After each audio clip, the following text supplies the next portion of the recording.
Dun, dun, dun, dun, dun. Can you hear me now? Yes. Bum, bum, bum, bum, bum. What's up, party people in the house? What up, though? Welcome to Texas Live, one of the sexiest voices in the SFL, Mr. Master. Dave Axis.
What's up, party people of the SFL? What's going on? What's happening? What's cracking?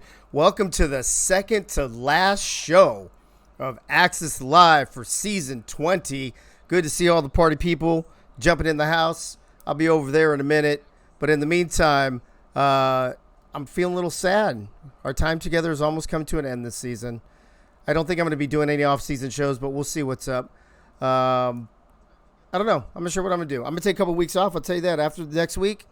The following week is Memorial Day weekend, which is also my 31st wedding anniversary for, with the lovely, amazing, perfect pink Lisa, who I know is in the house, even though she is in Miami traveling, baby. Thanks. Look at that.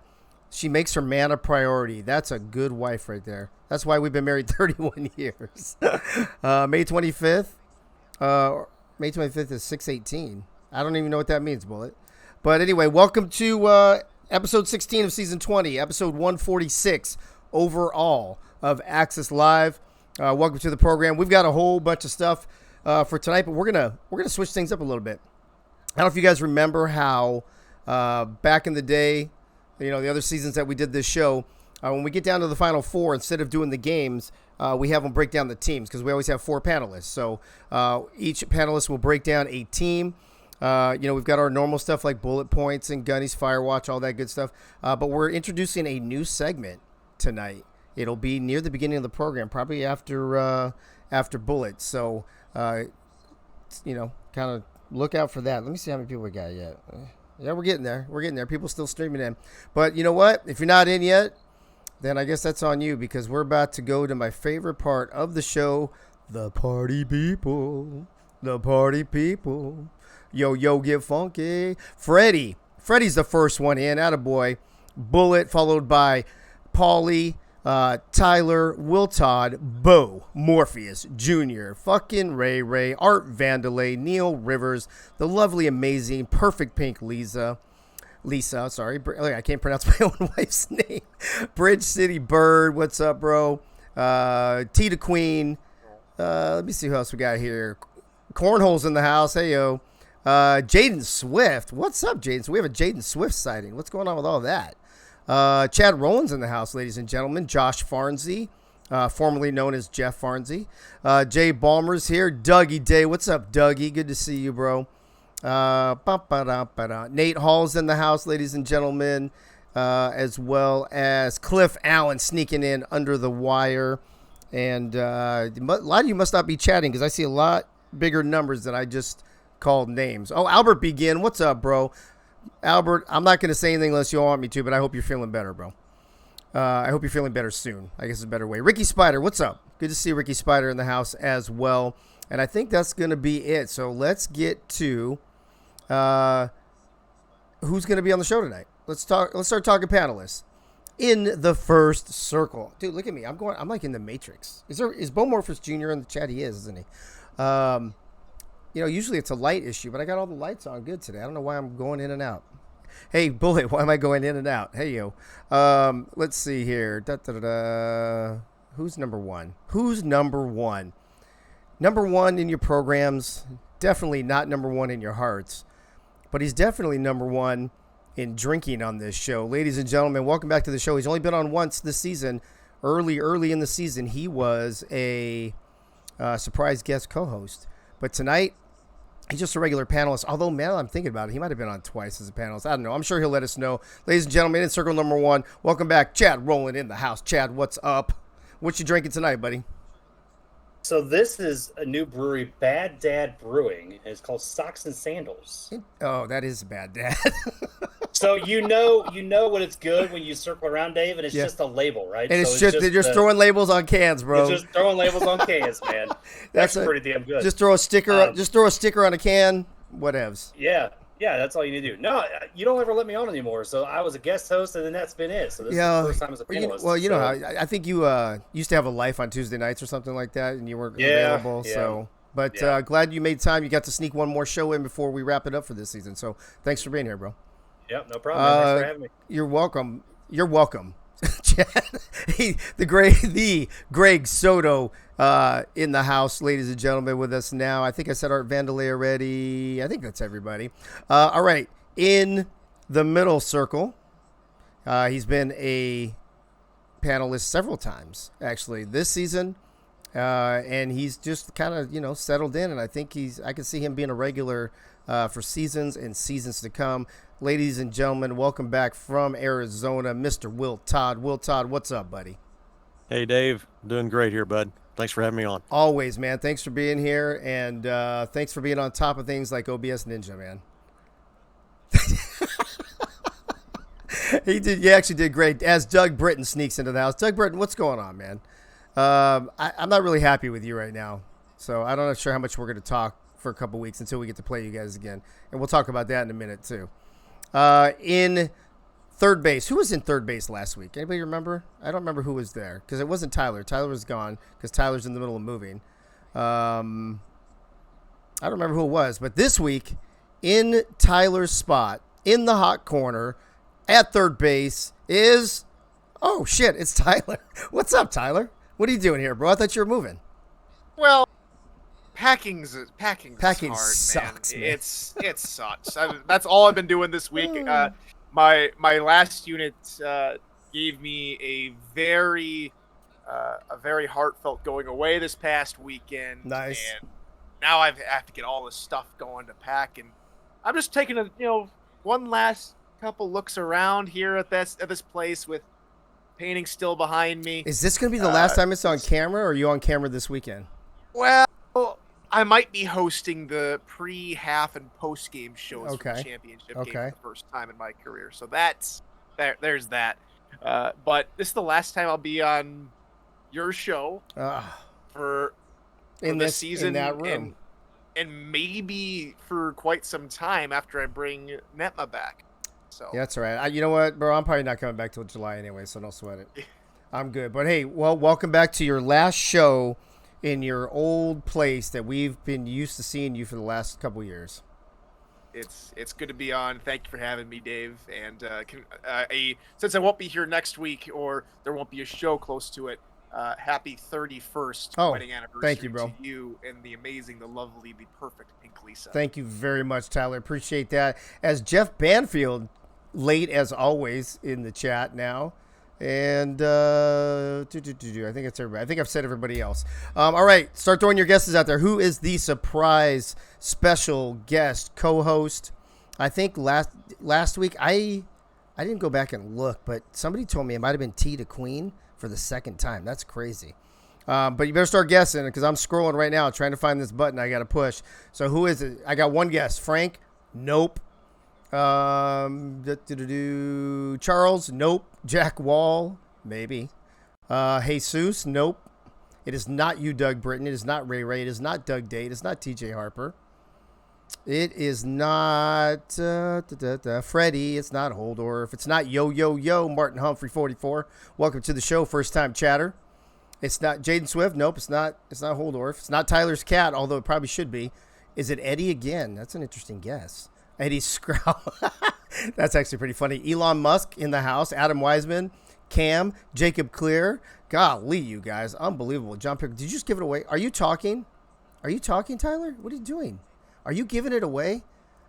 Unbelievable. I don't know if he gave it away or not. But ladies and gentlemen, welcome to the program on camera for the very first time in Access Live history as our episode 146 special surprise guest co-host, Mr. Brett Killian in the house. Brett, what's up, Brett? What's going on, bro? I think I got lost. Where's my right turn to Albuquerque? I don't know where I am. I think you were definitely lost. This is the Access Live show, in case you were wondering. Is that what the A on your hat stands for, Albuquerque? I think it means for asshole, but we'll go with that. Well, you know what? We can put a poll. We can put a poll in the show to see if how many people think it stands for asshole, how many think it stands for Albuquerque, and how many people think it stands for Arizona. But Brett, hey, thanks for being here. Welcome to the show for the first time, bro. Of course, thank you for having me. I'm happy to be in the guest host spot, the ever changeable guest host spot. Why did you leave the seat so warm for me? That's the question. I've never actually sat in that seat, so you'd have to talk to whoever was in it last week. And I don't even remember who it was. Look at me. I don't remember who was in third base last week. I don't remember who the guest coach. Oh, I think it was Eddie. Eddie was the guest coach. God damn it, Eddie. Fucking A. Oh, and then you're wearing his Arizona hat. What's up with that? Yeah. Did he leave that there for you from last week? No. I actually have had this for a while, and we'll talk about it later on. Okay, we can talk about it. Well, ladies and gentlemen, here are your panelists for tonight. Welcome, all four of you, to the program. Like I mentioned earlier, 2 shows left. And next week will be it. And then we'll take a break until July, probably. Speaking of July, if you haven't signed up for the convention, you better get in there. I'm hearing that rooms have been going up. I think did Cam get another block of rooms at the discounted rate? Does anybody know? Or are those all gone too? Nathaniel Diggs, good to see you, bro. Adam Wiseman, I don't know if I said you already or not. But TJ Harper, what's up? Good to see everybody pouring in here at the last minute. But either way, you might want to get on top of things.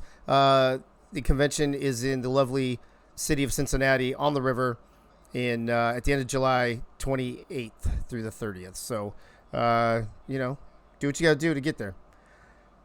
All right, let's get the show started. Now, the last few weeks, we have been doing 11 bullet points very consistently because we have had some pretty serious shit shows on this show.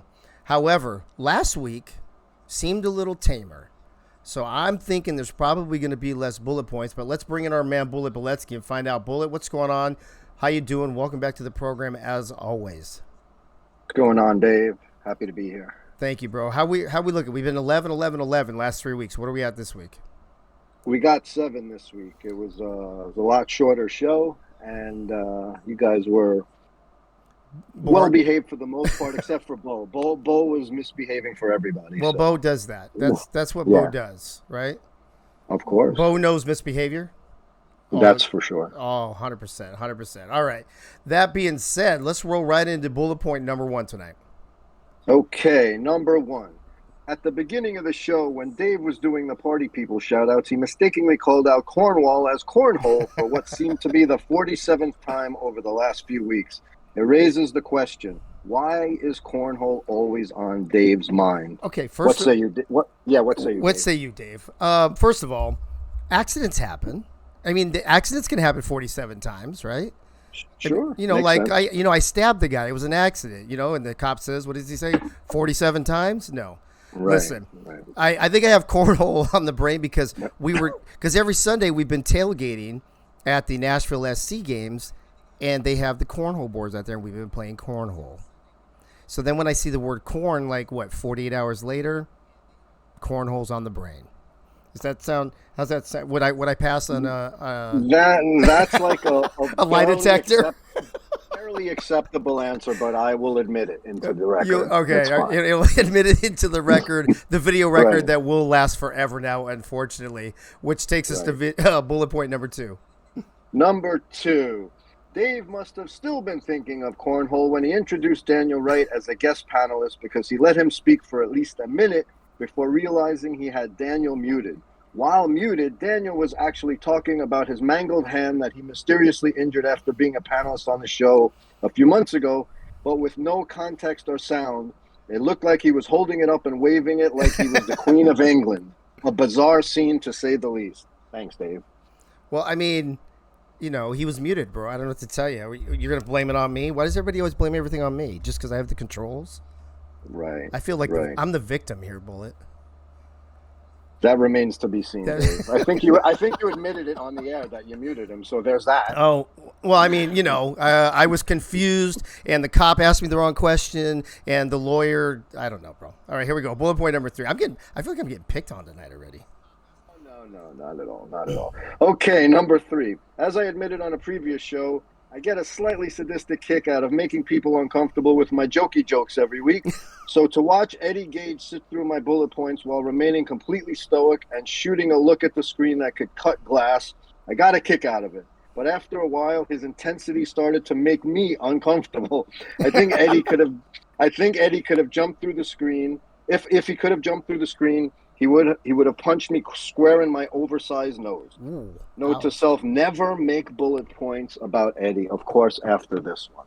So yeah, there's a lot of violence going on already. We're only 3 bullet points in. There's stabbings and there's punchings and holy smoke. Speaking of Eddie Gage, look who just jumped in the chat. Eddie Gage. I was watching a sim that wasn't in Arizona favor. Oh, so he was he was a special guest co-host, not even paying attention. Can you believe that, Brett? Brett? Hello, Brett? Of course. He's too focused on his damn team to be on a damn show. Come on, man. Damn Eddie Gage. Unbelievable. Crazy Canuck. He already missed 2 bullet points, bro. That's what happens, bro. We're on military time here, baby. We start on time and we end on time. Bullet point number 4. Yeah. Okay, number 4. In the chat, Jack Wall said to Dave, my 13-year-old neighbor called and wanted his look back. On one hand, Jack was right, as Dave was obviously trying to turn back the clock with his hoodie and cap ensemble. And I'm pretty sure that in the Street Cred handbook, anyone sporting a gray goatee has officially aged out and is strictly prohibited from wearing such attire. On the other hand, this just might have been a cheap shot by Jack for having another season come and go without being asked to be a panelist on the show. Work it out, gents. I have made an amendment to that rule book, so gray goatees are now allowed. Hold on. Okay. I need a gavel or some shit. I don't know. All right. Bullet point number 5. Dude, I'm like in everywhere. I think you're picking on me again today, Bullet. Not at all, Dave. It's not like that, man. Just go with the flow, bro. That's right, bro. I'm having issues over here. I think my glasses are crooked. My headphones aren't on right. Should we just start the show over? Fuck. Unbelievable. All right. Bullet, let's go.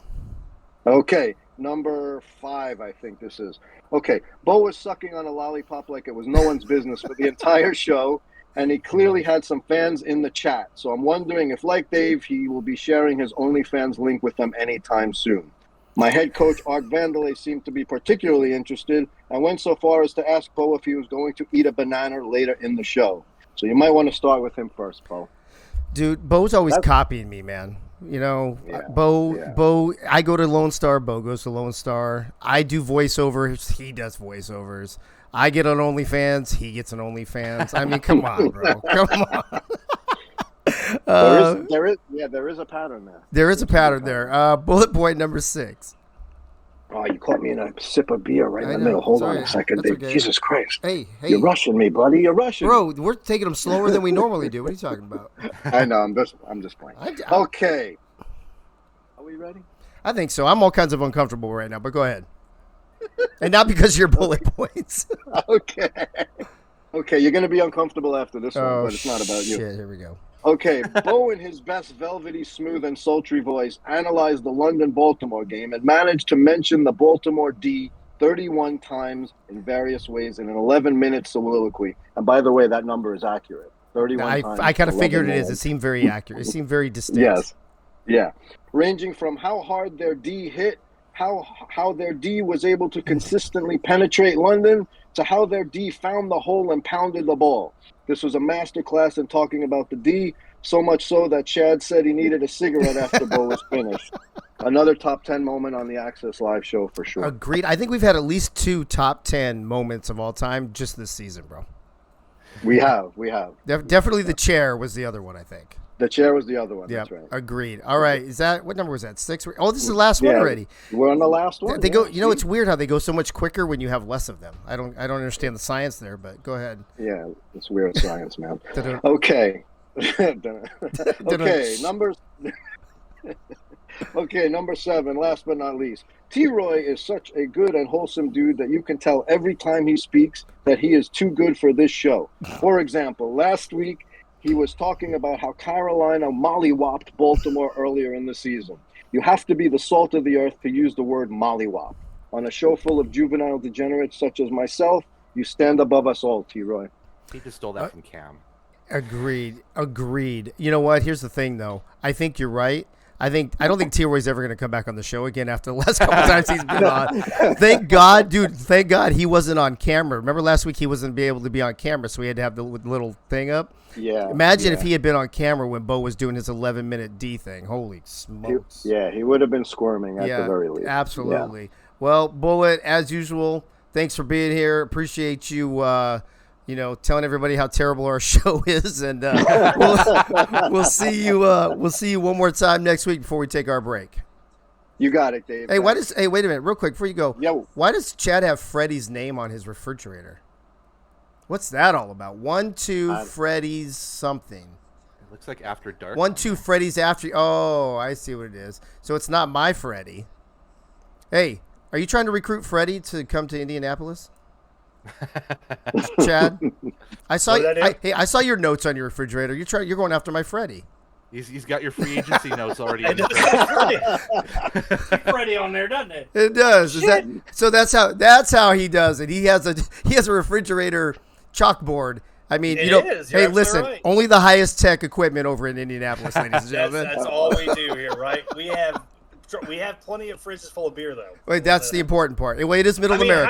How do you think I got Tyler here? I get it. Well, actually, there's some other rumors going around, but I don't want to give any. I don't want to give Bullet any more bullet points. Too late, Dave. Too late. Oh shit! All right. Well, all right. Hey, Bullet. Thanks for always being here, bro. We look forward to your last bullet point segment next week until we meet back up in July. Thanks, Dave. All right. Thank you, bro. Appreciate it. All right, ladies and gentlemen, Bullet Points by Charlie Beletsky every week, reminding us what a shit show we do the week prior. This is the time we're going to introduce a new little segment before we get into the team breakdowns from the Final Four. Sup, SFL? Sup? We're going to find out because there's a lot of weird kind of news and rumors and shit going around. And we want to talk about a couple of them. And none are bigger than what went down yesterday, I don't think. And Chad, I think we're just going to go around the horn. This time we'll start with you. We'll go reverse order next time. We'll do this one. We'll do reverse cowboy next, if that's cool with you guys. We go. You got to pay a little extra. Well, I mean, Brett's on the other end, so it is. It's on him. My rate just went up. My rate just went up. You're free. Don't lie. He's like, he had no idea what he was getting into. Everybody knows, or everybody should know, what was posted in the Discord server and on the SFL website yesterday. I'm just going to read this real quick, then we'll go around.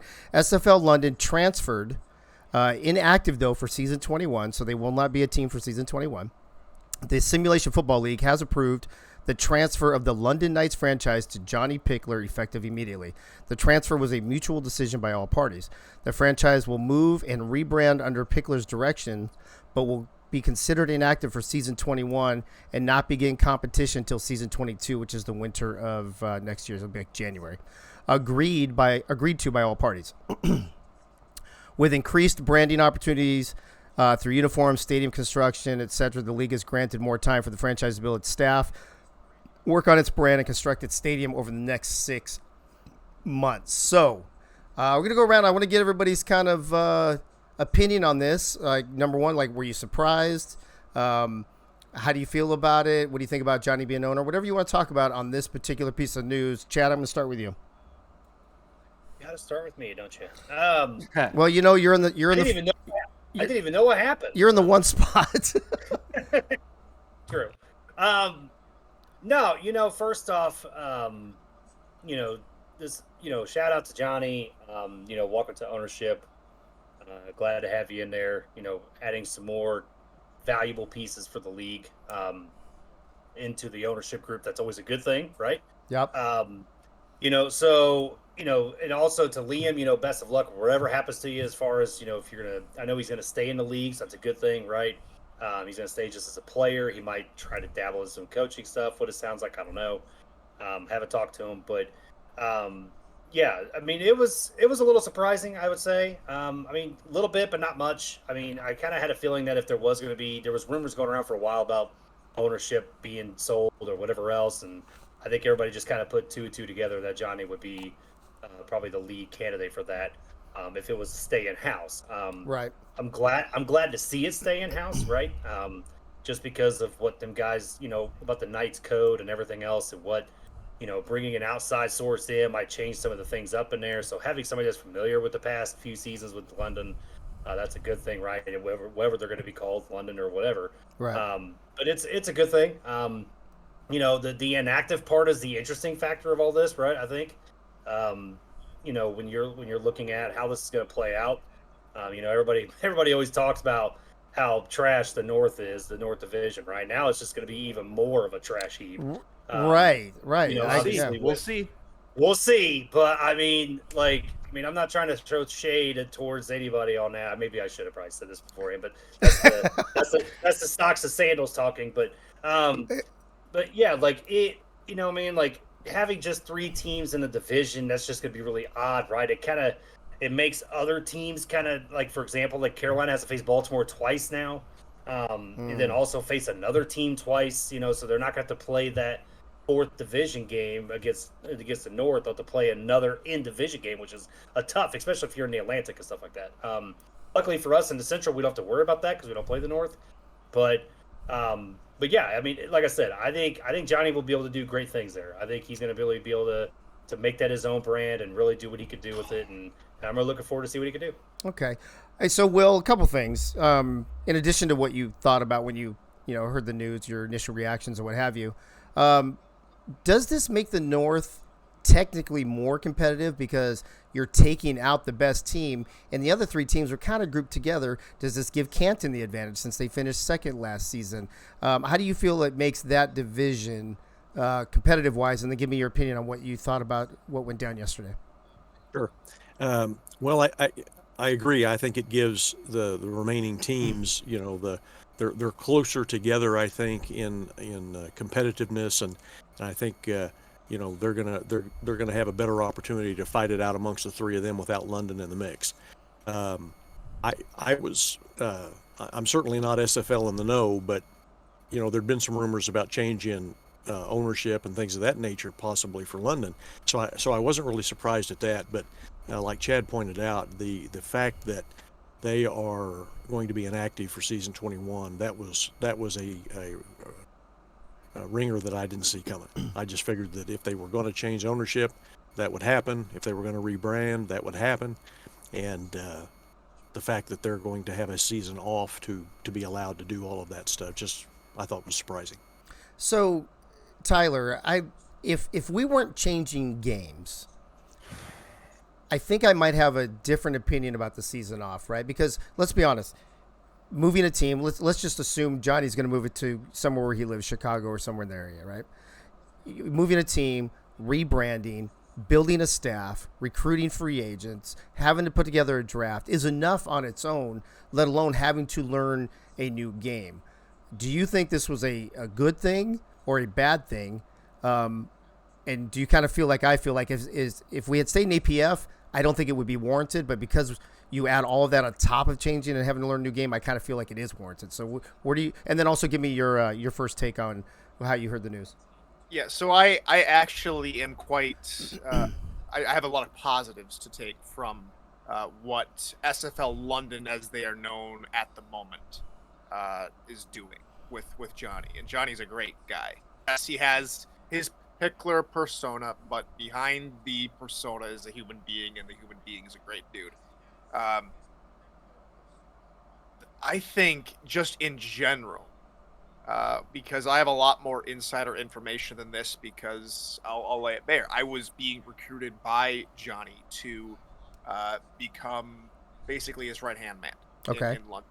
Okay. And, of course, there were lots of other teams vying for me. Of course, Indy is the team I went for. I have my hat and a couple other things, which I will dig out of my suitcase here shortly. But Are you going to upgrade their tech? Indianapolis's tech from from so chalkboard from fucking chalkboard refrigerator. No, that's a classic now. I can't go anymore. Dude, I here's can. the thing. Why is it? I see the empty. See the freezer part's if empty. Right there. If he keeps going on this show and he keeps revealing names for his free agency, we can go and swipe him away. That's from him even better. So that the Ramblers can. Hey, am I the only one who looks at that top part, the freezer where it's blank, and I can see him over there with a piece of chalk doing a John Madden, boom, tough acting, Tenactin, doing the X's and the O's and shit. I mean, like a freight train. I mean, the Northrops have a diesel-powered Rick meter. I mean, if we can have a beer-powered fridge for our meter, yeah. I mean, it's all good. It's all good. Yeah, we're all good there. But again, London was Johnny especially was absolutely gracious. And had I not been moving, had I not been in the situation, I would have taken the job in London. I would have taken the job in London. Had I, of course, life situation, all that kind of fun stuff. But so is it inside information? Are you allowed to tell if you had taken the job? Would it have made it easier? And would you guys would London have, or Chicago, whatever it's going to be, actually played in season 21, or would there still been a season taken off? You think? I still think there would have been a season taken off because of how late in the game this has been. Yeah. Yes, London was in the playoffs all the way up until a week or so ago.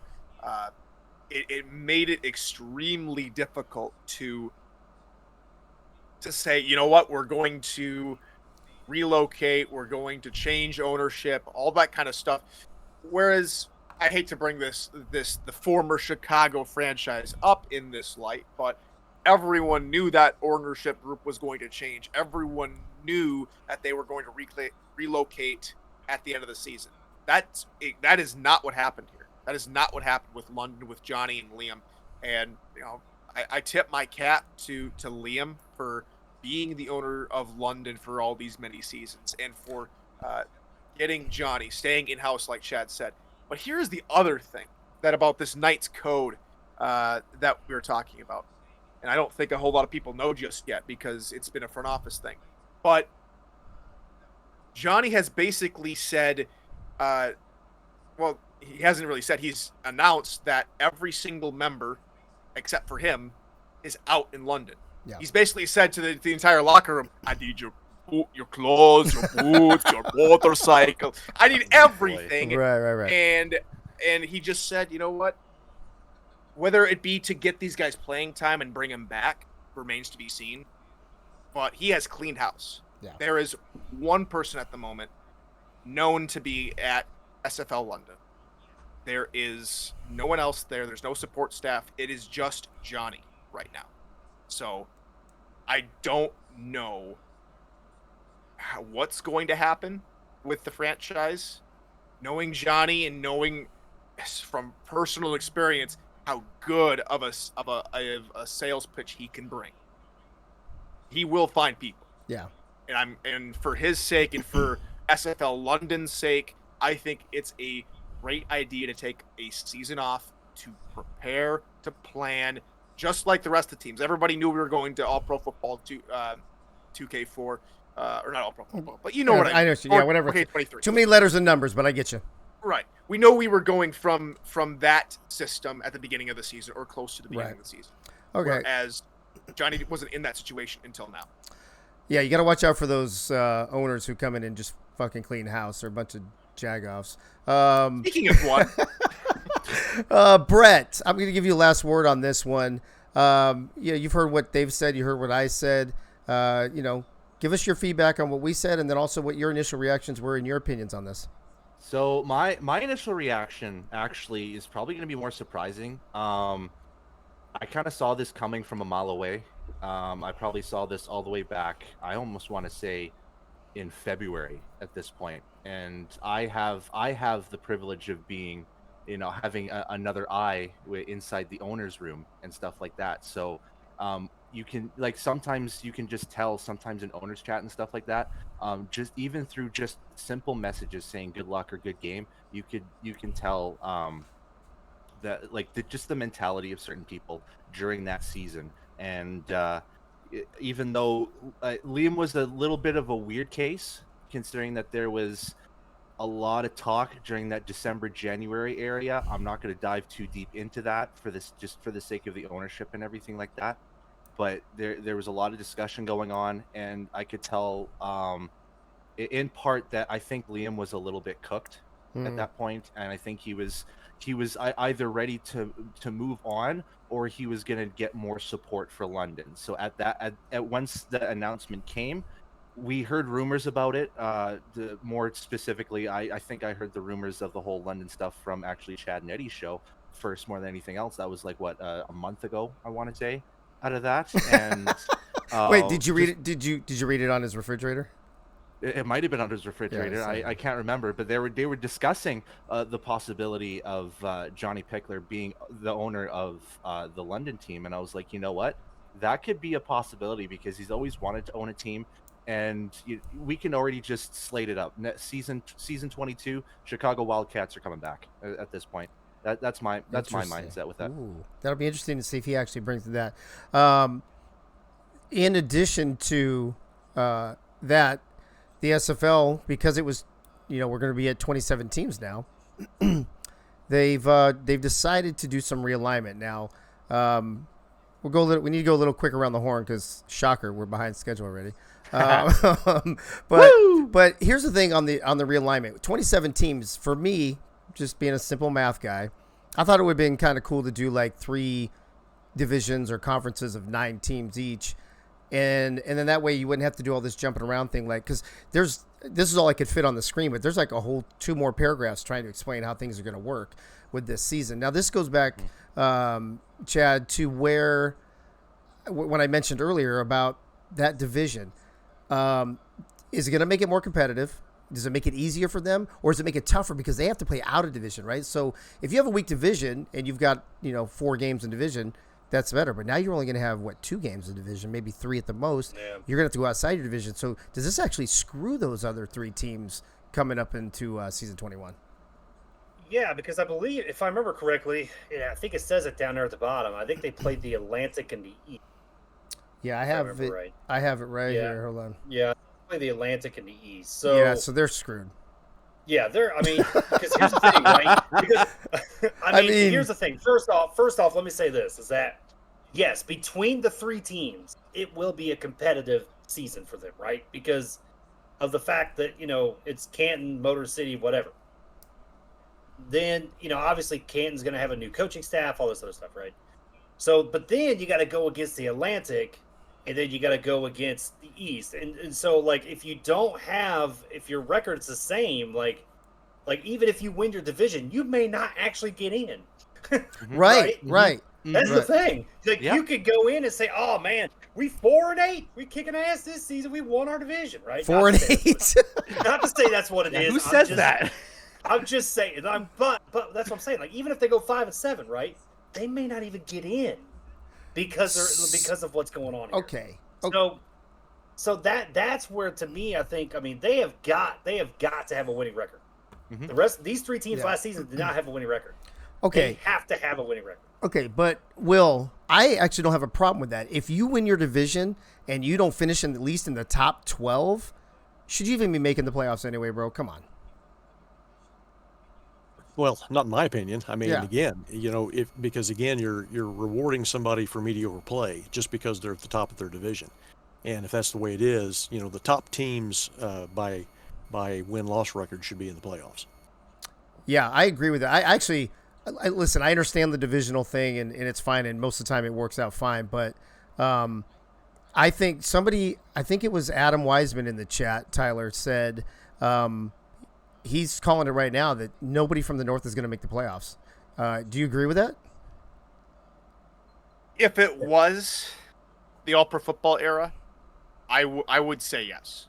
I would say yes. There's a lot of unknowns now with the whole switch to it. And I'll keep this brief because I went on long last time. But wait a minute, you went long? That doesn't ever happen. Yeah. That's nothing new for me. Ask Eddie or T-Pad.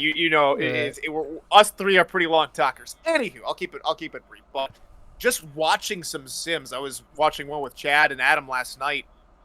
Just in general, we were seeing a couple certain teams just have incredible running games, and I think Motor City, with how the run game is working, could very well be the next force to deal with. I think they could very well have an inverse record that they had this past season, though we just don't know yet. So I am going to hold my official prediction on that until at a later time frame. I can't say whether or not it will be a hindrance or a boon for any of the 3 teams left in the North Division for season 21.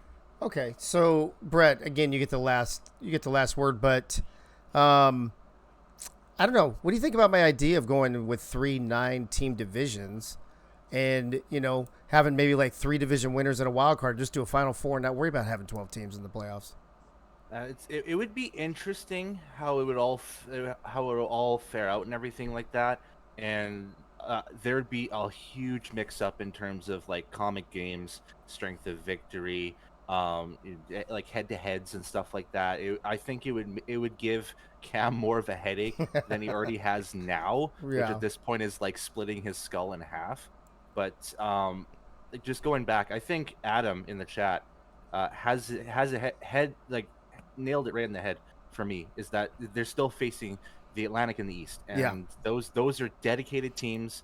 And I think the minimum going 2-5 against those teams is probably the realistic outcome for a lot of these teams, except for maybe Motor City, as Tyler stated before it, because I think they are probably the most ready out of all the teams in that division for 2K4 because of how wild their setup has been.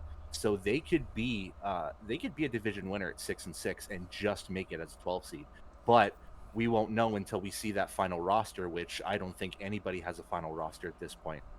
Yeah. Do you guys think that this, how in APF the last few seasons, it was like, you got to be 6-6 to be in. Then it was, you have to be 7-5 to be in. And then it was like, don't be the last 7-5 team, you're not going to get in. And then this season, it was like half the 7-5 teams. But is that going to, just quick, like thumbs up or thumbs down? Do you think that's going to transfer to the new game, or do you think it's just all clean slate? That's not going to matter anymore. Oh, it definitely will. You think it will? Tyler says no. Will, I think, said no. Chad? You don't know? Are you even listening to us? Or are you watching a sim like Eddie was? Knowing my boss, they could very well be an option. That's hilarious. I am currently watching a sim. That's hilarious. All right, but did you hear the question at least? Are you actually paying attention to the show or no? I heard like 2 words. What was the question? Oh my congratulations! Hold on a See, second. this is why you made me the GM. I get to clean up for you and do all the See, there you go. Chad, you're goddamn fired at this point. Get out of here. I don't have that kind of power. Dude, I have no power here. I'm just fucking muting you. Fuck it. It is what it is. What I was saying is the 6-7 win thing, like how it's increased over the last few seasons APF, is that even going to matter anymore? Do you think it's still a thing where you're going to have to get those wins, or do you think because we're going to do a new game, we kind of reset, and maybe even 5-7 will get you in the playoffs now? No, it matters. You got to get 7 wins. There's just no way. Yeah. I don't see 5-7 being.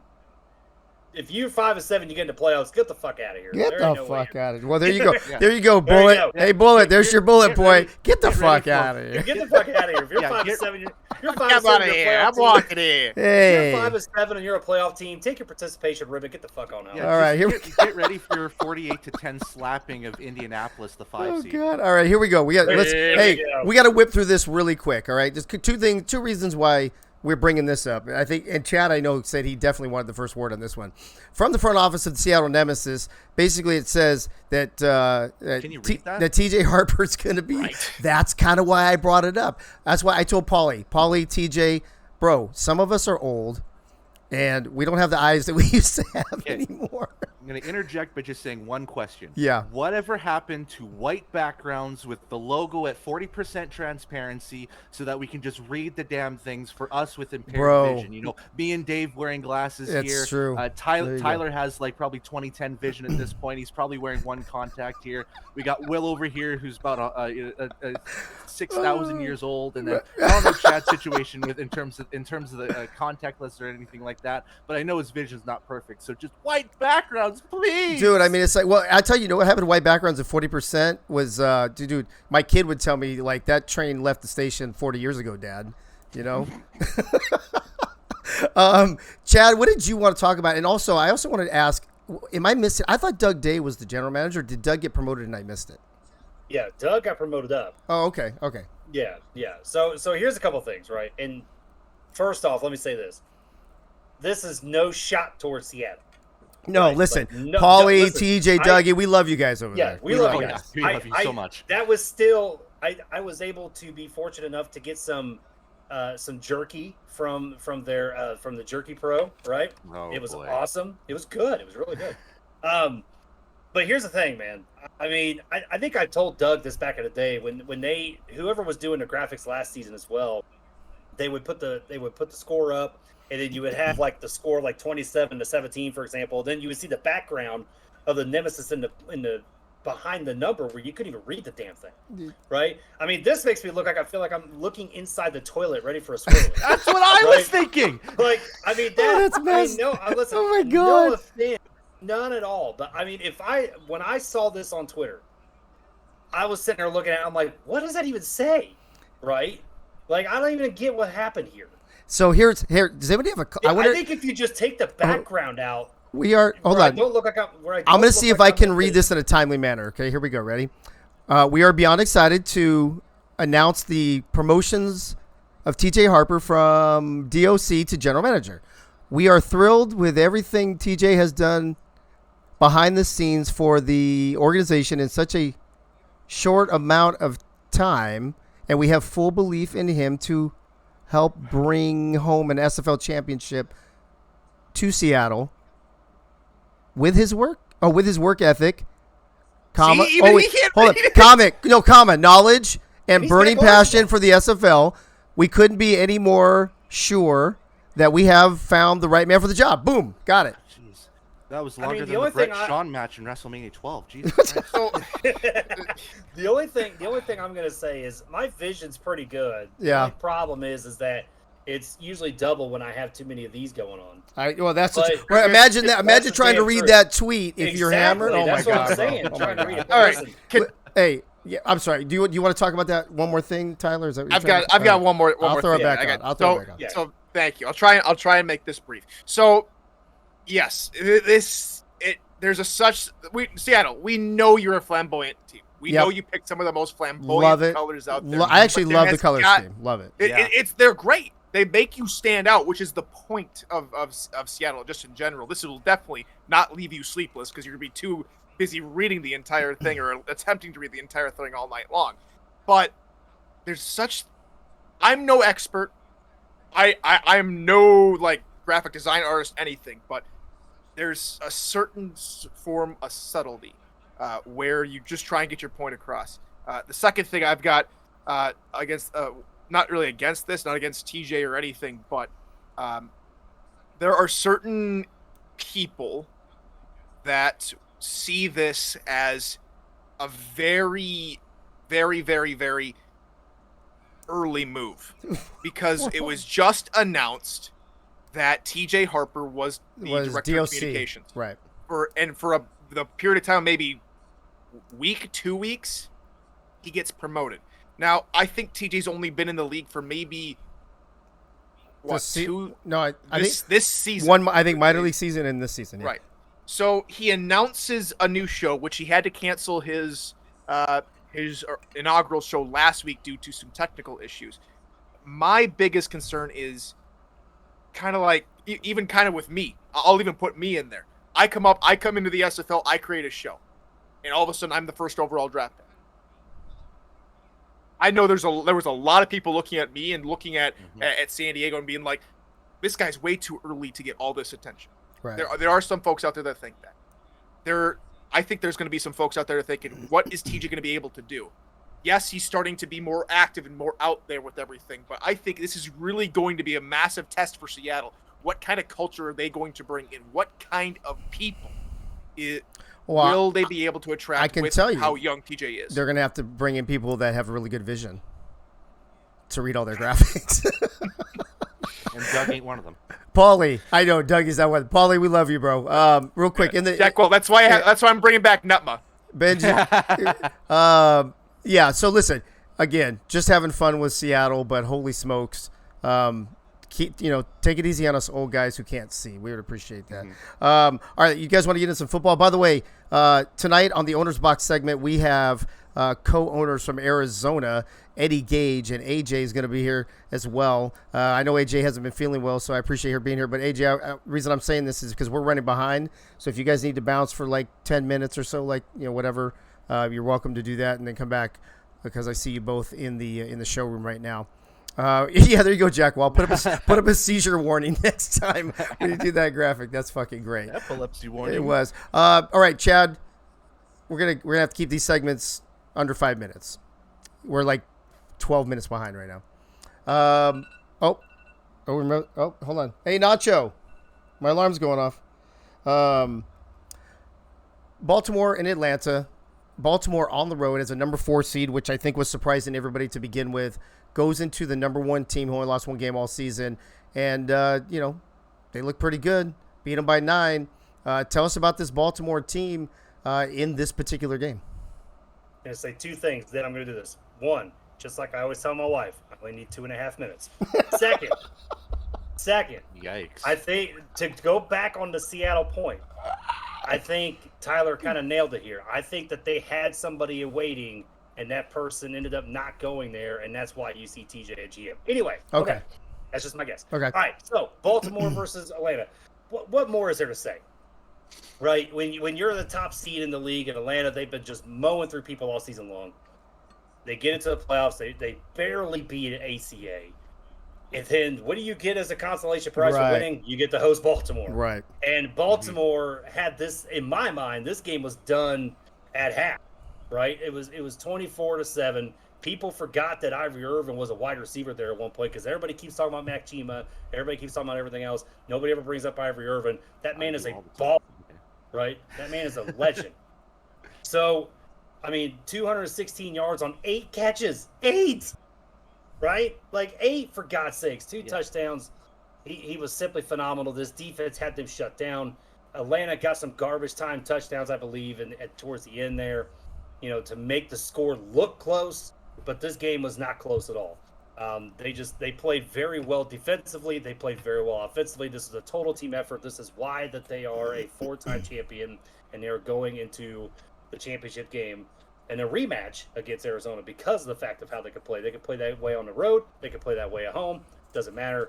They're just a great team overall.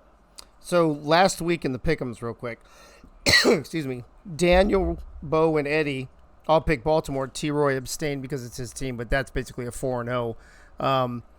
Will, it's kind of I kind of feel bad that Atlanta, number 1 seed, only lose 1 game all season, doesn't get the love in the pick'ems. They don't get the love at home. They certainly didn't get the love against Baltimore. Tell me about Atlanta's game this past weekend. Sure. Well, they're a great team. They had a great season, a historic season for the franchise, even though they are not going to the championship. But as far as the pick'ems went, I'm not ever sure that I've ever seen anybody, in a pick'ems where the consensus is that Baltimore's going to lose. And until that starts happening, Baltimore's always going to be the favorite going into a game. The first quarter of this game, Atlanta looked pretty tough. Their defense did not allow a first down in the first quarter, and they put together a really good series that resulted in their first touchdown. So until very late in the first quarter, it was 7-0 Atlanta. 1 second left, they throw the bomb to Ivory Irvin, and now it's a tie game. And, less than 2 minutes later, they do it again, and now it's, 14-7 Baltimore. And literally just like that. Literally in less than 2 minutes, you had 2 Ivory Irvin touchdowns, and you could feel. I think I said, "Oh no, this is the way this is going to go," and then the rest of that quarter, or the rest of the second quarter, again, Baltimore got a couple of more scores, and it just felt like it was slipping out of reach. Now, I don't know that they were garbage touchdowns in the end. In the second half, Atlanta really did try to come back, but to me, the worst part of the game, or the turning point where it was out of reach, was whenever Atlanta tried to kick the onside kick and lost that. Because at that point, Baltimore, they ran out the clock, kicked another field goal, which at that point put it to 30-21, and it was over at that point. Real quick. Yeah, I'm sorry. Great game, though. Yeah, it was. Sorry, real quick in the chat. James Walters with 1,000 bits. Ray with a sub. And I saw somebody else with a sub too. I thought, who is that? Oh, Nacho's a subscriber. I don't know. This stuff goes by too fast. My eyes can't handle it after looking at that Seattle graphic. Hey-o. Real quick, Will, you say the turning point was the onside kick. Chad, do you think the turning point, or not necessarily turning point, where it was put out of reach, but what do you see was the turning point in that game? Was it literally just those back-to-back where they just went up 14-7, didn't look back, or was it later in the game? Yeah, I mean, it was basically when they went up, really when they went up like 21-7 or whatever it was. I mean, it was just quick strikes, right? And like I said, their defense just played simply phenomenal and was able to, be able to stop them and just hold that offense to just nothing in that first half. Once that first half was over, like I said, this game was pretty much out of hand. Sure. In the first half, too, BDG just had 3 rushing attempts, and when you've got BDG Hollywood on your team, and through an entire half he has 3 rushing attempts. I mean, he had 10 rushing attempts for the entire game. So that takes Atlanta completely out of their game at that point. Yep, especially with the season he's had. Teflon Ron is joining us in the chat. Look at us, folks. Is that a level 4 hype train we're on? Look at you guys hyping it up in there. And Tyler giving away 5 subs to.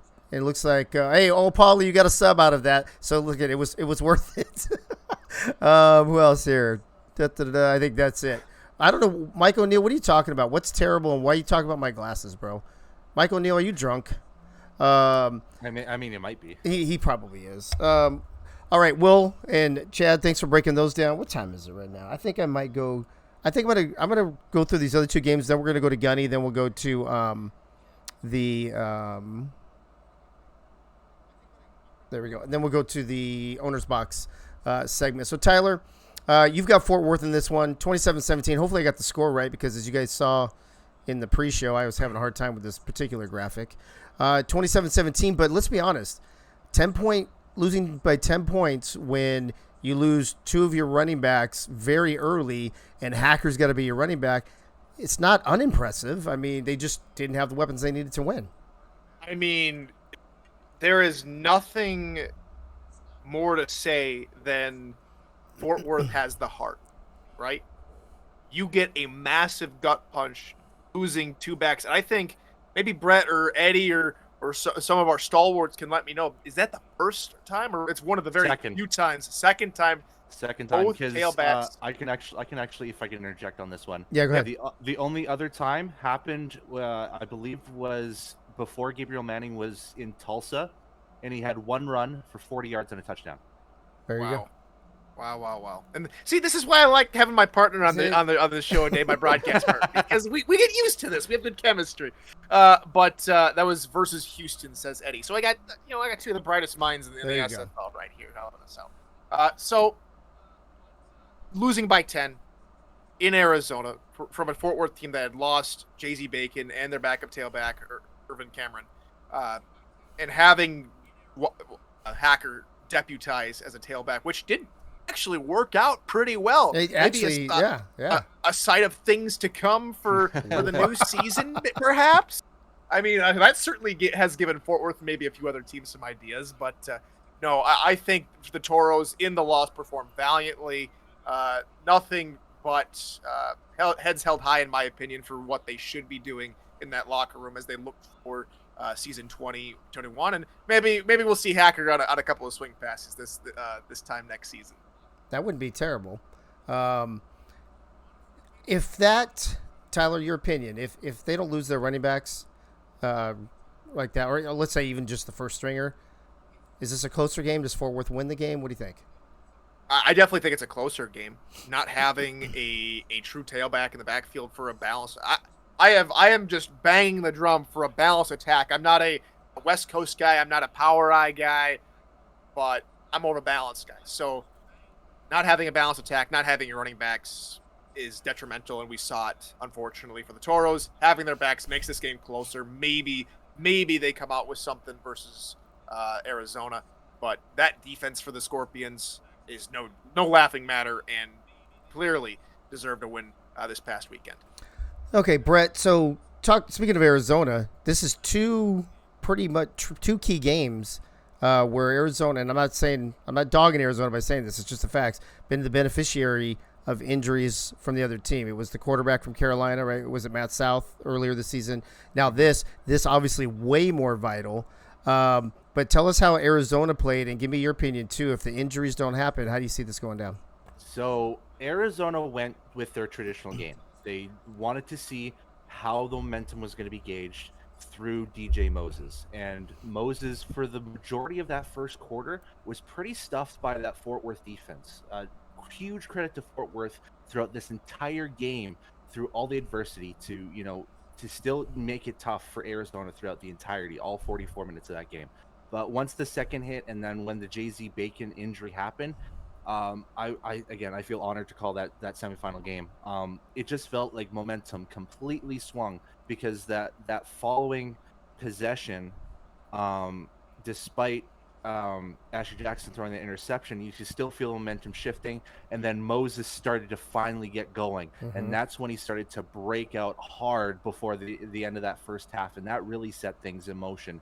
It went from 7 to what was it? It was 7-3 to 17-3 in a matter of minutes at that point, and that first half, it felt like it sealed the deal. But give credit to Fort Worth, they busted their butts, and even with Irvin E. Cameron going down, and then going with not just Stephen Hacker, but John Fullerton has a recorded carry under his name for no yards, and as well Charlie Baker played running back for, I believe, just one formation, but it was mostly Hacker on those swing passes. It felt like once Hacker was in the backfield, Fort Worth was actually trying to do something, and all of a sudden Arizona couldn't convert on third downs in the second half. I believe they were sub 30% on third downs in the second half alone. And that's what really helped Fort Worth come back. It was 20-10 for the longest time in that game. Fort Worth limited Arizona to 3 points for a quarter and a half. And that just shows that I think Arizona might have played a little bit sloppy football, and you can't really do that in the final now, but they got away with that victory. And I really think that if Jay-Z Bacon was, a little bit healthy, and this is no discredit to what Eddie has done or anything like that, I think Fort Worth would have won that game. Wow. Okay.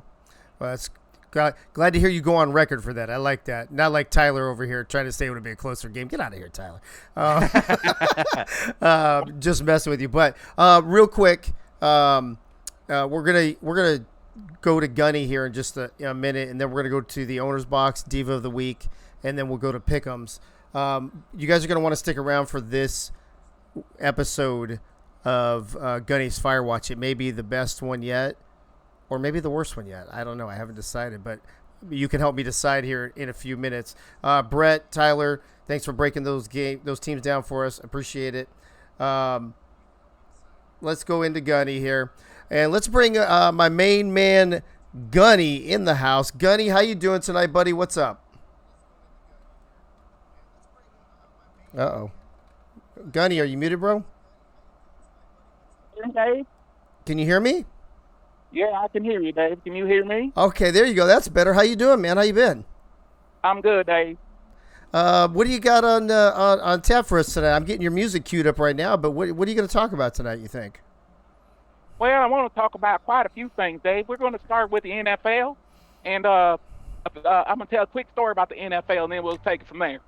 Okay, well, I'm going to get your music going right now, so you are good to go.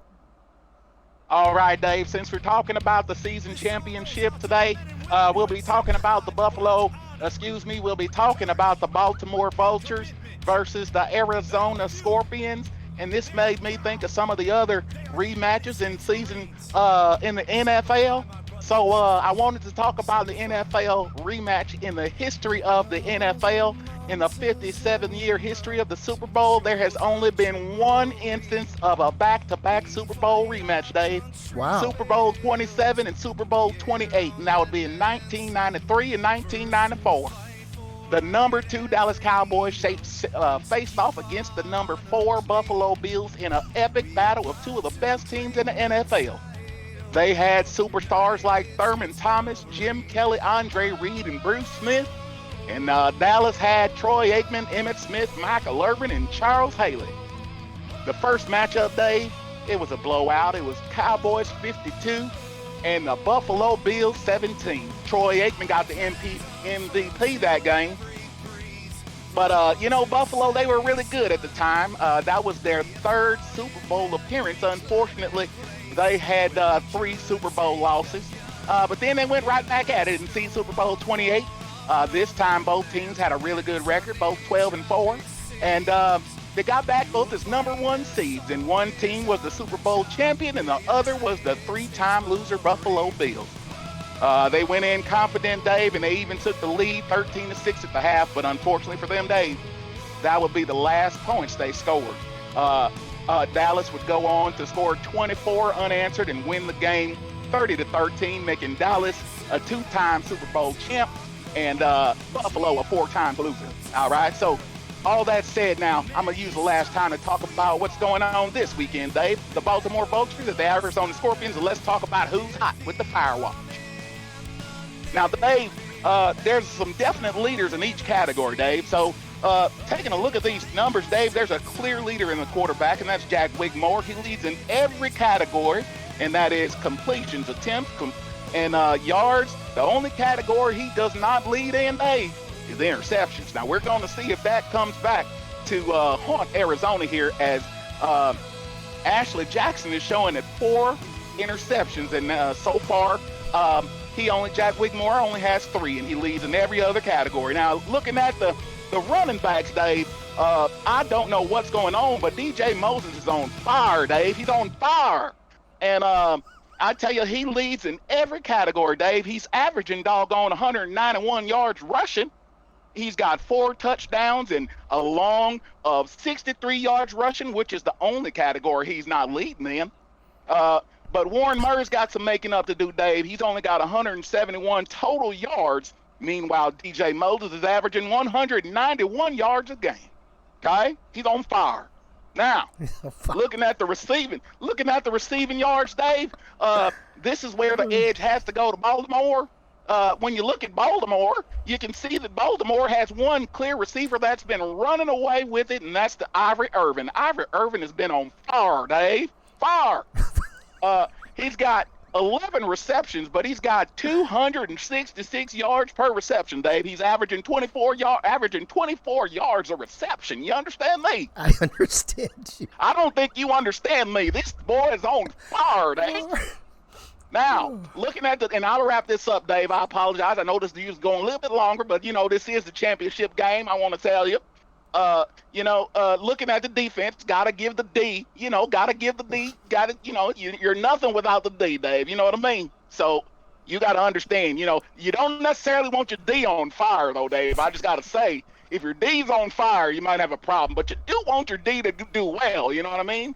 But just don't have your D on fire. Now, looking at the D, Dave, Joe Duncan from Baltimore and David Tilley from Arizona are both tied, leading in sacks with a sack and a half. I don't know. I wish sometimes I had a sack and a half, Dave, but I guess I have to settle with the 1/2 sack I got. You know what I mean? Now, looking at wrapping this thing up, Dave, Eddie Gage is leading all people in tackles. He's got a total of 15 tackles, Dave, and the next closest behind him is also on Arizona with 11 tackles, and that's Sean Moore. So, in conclusion, Dave, It's going to be a wonderful championship weekend. And I tell you what, it depends on whoever's going to win. It's going to be the first team to catch fire, Dave.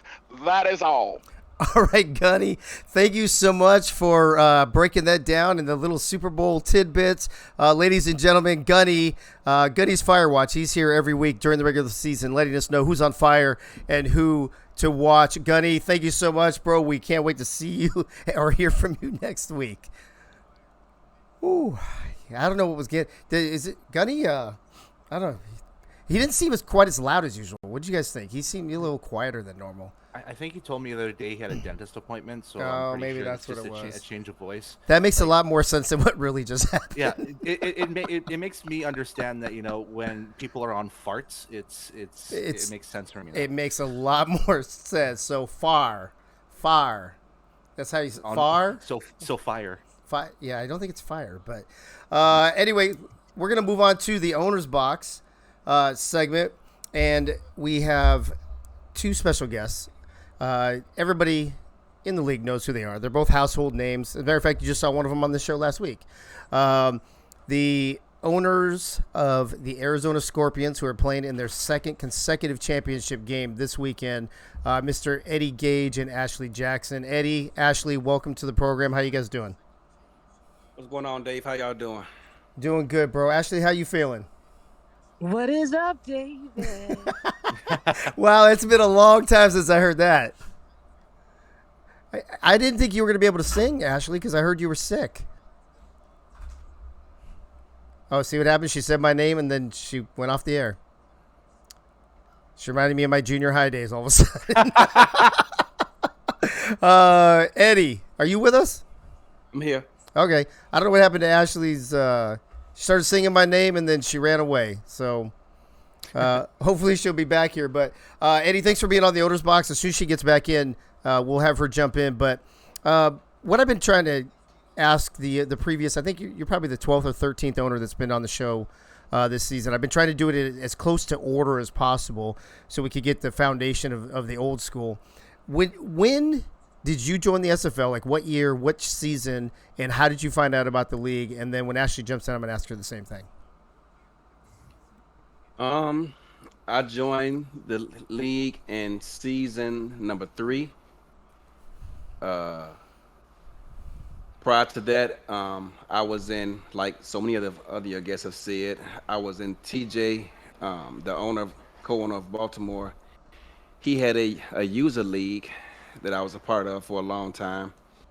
And he came to me, God knows, I don't know, 3-4 times, telling me about the SFL. I think back then it was called something else. I don't remember what it was, but and told me it might be something I want to check out. And as soon as he told me it was simulated, I was like, nah, bro, that ain't for me. But good luck. And but he was persistent, and I give him credit for that. He would come to me every now and again and says, Eddie, you might want to check this out. We got a good thing going on over here. And so one day I just got, I don't know, it was more like a sympathy thing, honestly, if I'm being 100%. And I said, okay, dude, I'll check it out. And for a long time, although I had a player, I never came and watched the games or any of that. He would tell me every time, he would send me a message, say, Eddie, our game is Saturday at 3 o'clock or whatever, and I never showed up. I showed up a couple of times, but I never watched the whole game, any of that. And it remained that way for a long time, but most in part because I was also in school and working full time. So, and I forgot what the other questions was. Well, no, that's good. No, wait, so no, you got it. So season 3 and how you heard about it. Let me see if Ashley's back and we can hear her. Ashley,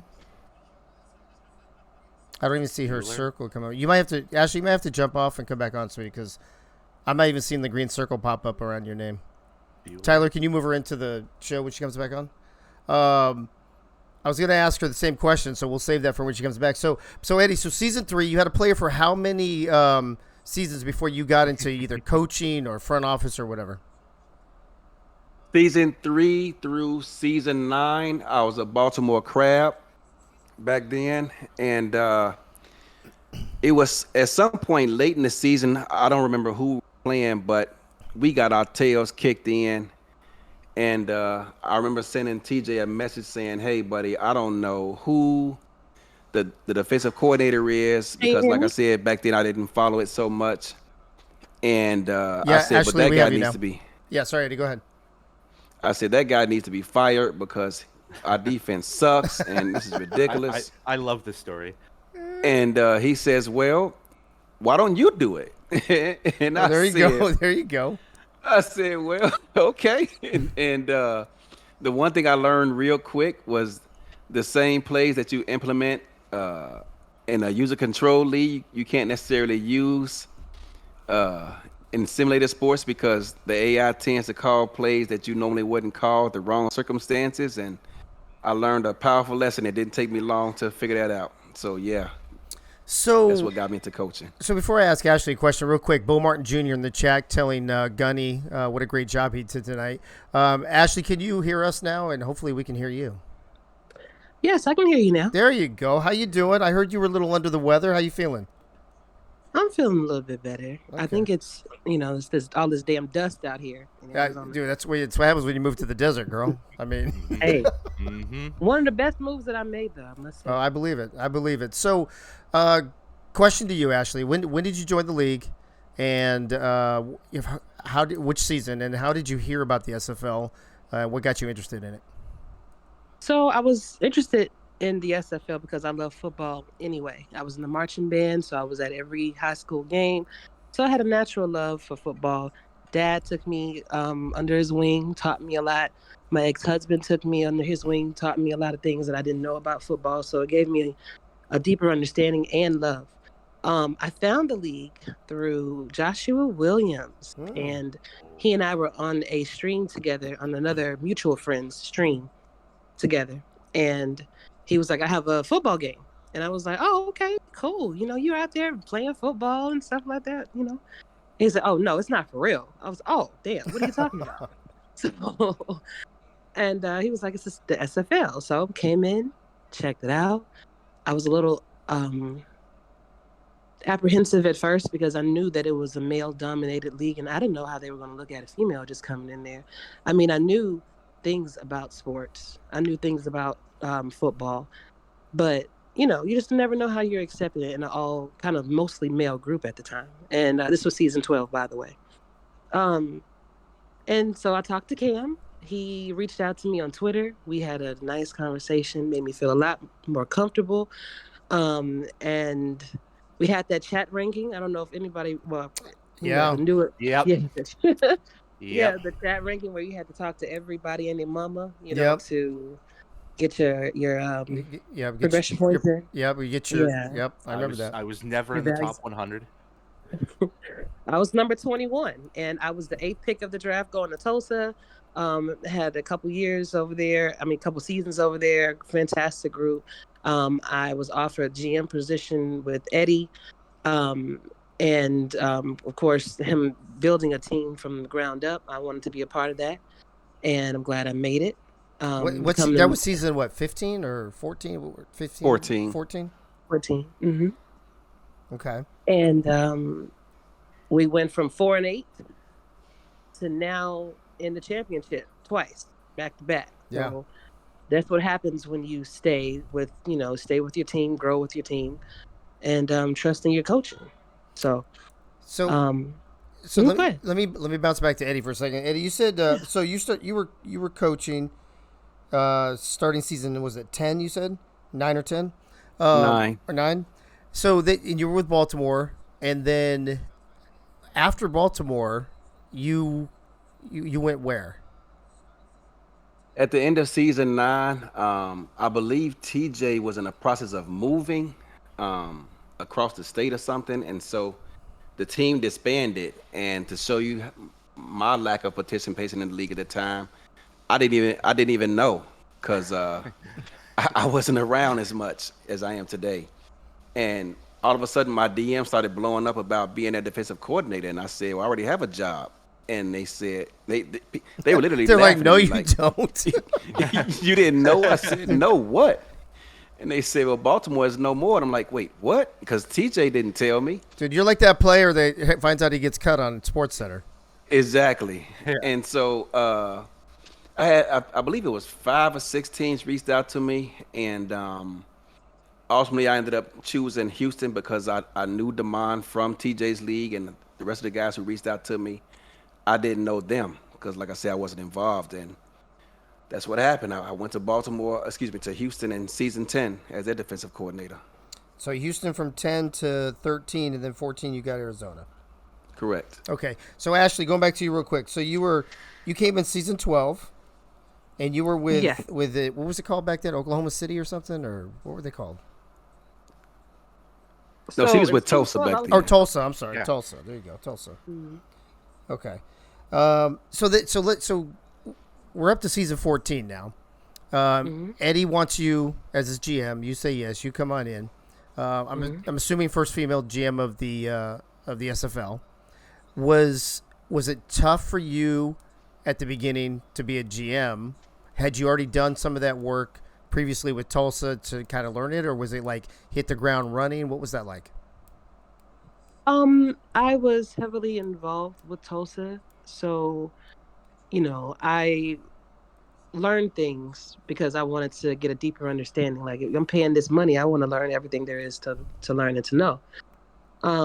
So I would always ask questions. I wasn't in an front office position in Tulsa, but when I came there, Eddie decided that he wanted to give me a chance on that. And my background, I have a background in real life in management, so that could translate over to the team. He decided to trust me on that. But what was the other question? No, that was mostly it. Is that how did you have a hard time getting started? Oh. Did you have the experience, or did you have to hit the ground running, that kind of stuff? So I had to hit the ground running pretty much, because while I was a manager in real life, managing people is something that I can do. It's the other task. Hey, what are you supposed to say to a free agent or a rookie to get them to want to come to you, and then this to even build contracts, things of that nature. It was difficult, but Eddie had the patience and he showed me what I was supposed to be doing, and that led me to be where I am now. So, Eddie, going back to you get this team in season 14. Tell us how your first couple seasons went record-wise, how long it took you to make the playoffs, that kind of thing. Dude, we sucked. I mean, listen, I was already here. I just didn't want to say it, bro. That's all I'm just saying. I got the team season 14. I'm leaving names out of it, but our offense was bad, and Ashley led the league in interceptions, and second place wasn't even close.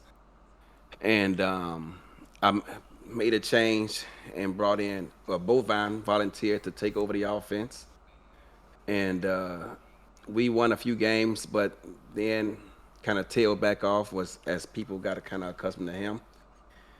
And we finished 4-8 season 14, and to my surprise, because I was confident that everyone was we were going to have a lot of turnover, but with the help of Ashley, we were able to retain a lot of people. We only lost 2. We lost Kanye because he wanted another shot at coaching, and we lost Tanner Hendricks because he wanted another shot at being a general manager after it didn't work out here. And season 15, we won 5 games, but finished 5-7. And sure enough, again, I thought we were going to lose a lot of people, but we only lost a couple. So I commend, man, I got one, and I don't like saying this just to say it, but I believe it. I believe we have one of the best locker rooms in the league, and I think we have one of the better retention rates in the league as well. And I think a lot of times coaches get credit for the wins and losses, which they should, but it also falls on player retention because you get to build a team the way you want and not have to start over from scratch in terms of losing people, getting new players. Hey, but go ahead. No, I was just going to ask you. So I want to run through the records real quick, and then we can kind of go back. So season 16, how'd you guys do? 6-6. 6-6. Was the playoff season? Yes. Okay. But it was by, strength of victory and all 17 that crap. tiebreakers and whatever. I get. Yeah, I get. Yeah. And then season 17. Season 17, we finished 7-5. And then season 18. That's the last one I'm going to ask you for right now because we know the last two seasons. 18, we finished 5-7. That's the season we lost the Hands brothers at midnight hour and free agency was ending. Okay. So Ashley, you're a brand new GM. You're bringing in players. You're doing really well in player retention, but it's not showing on the field for the first few seasons. Are you feeling frustrated? Are you trying to figure out like if you need to move personnel around? Are you just trying to be patient to let people build up their value? What's your mindset at that point? My mindset was Rome wasn't built in a day. In order to be a good franchise, especially when you're growing, when you just started, you got to let things mellow out, man. You got to let progressions, people progress and the team to mesh together. Yeah, we lost a couple pieces, but it was my job to try to find the best pieces to mend the holes that we had. And it is about having patience. You can't if you choose to sign a dotted line to be a general manager or even to be an owner, you are choosing to be responsible for 23 other people in your locker room. And you can't give up. If they see you giving up, if they see you stressed out, then they're going to be stressed out. They're going to give up. So maybe in my mind, I'm like, oh man, I'm hoping that this turns around. I believe in Eddie. It's just about learning. It's just about growing, But when I walked in that locker room, that's not what you saw. Right. Hey team, we got this. Next game, don't worry about it. Even when we was 4-8, you have to keep the morale up because if you don't, you lose people. So Eddie, you're 5 seasons in at this point, 14, 15, 16, 17, 18, and the first 4 seasons you improved every year. Then you went backwards in season 18. I'm assuming you were probably feeling a little bummed about 17. that. Or season, yes, or no, you went 5-7 and 18 is what you told me, right? Something like that. Okay, whatever. Either way, doesn't matter. Point is, I'm asking. So you were increasing wins every season. Then all of a sudden, you take a step backwards, but then the very next season, you go to the championship. So take me through the roller coaster a little bit about you're building the team up. You're seeing you're seeing the progression. You're seeing the progress of the team win more each season. Then all of a sudden, you hit this kind of pretty big speed bump to go back to 5-7. So then you're back down, and then the next season you're in the championship game. Take me through that whole roller coaster. What you think brought you guys down that one season, then what brought you back up immediately the next season? The season before we lost the Hands brothers, Donnie Hands was the offensive player of the year. That dude was on fire, and he wasn't even our best receiver. James was, but James gets a lot of attention. But Donnie, man, I hated to lose both of those guys. It's one thing to lose one, but to lose both is tough. But in return, we got all credit to Ashley. I'm telling you that Ashley was the best GM in the SFL, and that's with Chad standing right there. Now he my homie, but I say Ashley, this is what I need, and she goes out there and finds it. There was no one available because everyone had made verbal commitments, and she found those 2 guys and got them out of retirement, and they've been with us ever since. So she gets a lot of praise from me for that. But also, so after Bovine stepped down at the end of season 15, he sent me a DM and says, Eddie, you deserve better than this. I wish you luck, but, with the way the defense is playing, you deserve better offense than this. In a nutshell, is what he said. And he left. He stepped down. And I interviewed 2 people. One person, told me he didn't have the time for it. And the second one admitted he didn't know much about the game. And so I went back and I was talking to Mark Chisholm, owner of the Swarm. And I took the advice he gave me a long time ago that I wish I would have took then. And he goes, Eddie, if you're ever going to take this team where you need to go, you need to learn all facets of the job. and that means not only just being a GM and an owner, but you need to learn how to coach the offense too. And I was always afraid of. I wanted no parts of the offense. Right. And but after I interviewed those two people, it left me with no choice but to do it myself. And we struggled for a long time. I remember that first game we played you guys, Lone Star. Yeah. Yep. And Ashley was sacked probably about freaking, I think like 9 times that game. I think Juke and Rukin had like 6 of them.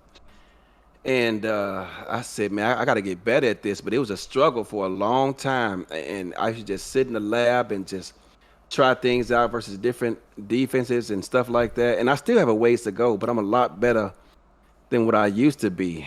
And I think part of that was just me maturing as a coach, getting better, seeing what works, what doesn't. And I say that as Will sits here because, man, I swear, I love that dude. And I try to get him involved, but it always don't seem to work out that way. And I try to steal plays from other teams to get him involved, but it just don't seem to work out, man. And Will, I promise you, bro, I'm trying, man. But he's a team player. He goes, Eddie's only one stat that matters. That's the W, man. Just go get W's. I could care less. Exactly. And so I love him for that. Will, bro, I owe you like 3 beers at the convention, brother, if you happen to make it there, man, because that's you it. put up 3? With a lot from me. Well, I don't want to get the guy intoxicated. Hey, Will, let me negotiate for you on this one, bro. Hey, let me jump back to Ashley for a second. Ashley, it's kind of the same question to you that I asked Eddie, but in addition to that, when you come out of that slump and you go back-to-back chips, and you were the GM or chip game, sorry. In season 19, you're the GM that goes to the championship, but in season 20, you're the co-owner that goes to the championship. Do you feel any different as an owner versus the GM from season 19 to season 20 with the same result? No, I don't feel any different because I'm always have that empathetic GM mentality. It doesn't matter. Diggs does a fantastic job for us. He's doing well, but I'm always going to have my GM hat on because I was with this team when we first started from the ground up. Right. So I'm definitely invested in how well we do, the people that we have, making sure that they're comfortable, making sure that if they need to talk to us, we're there.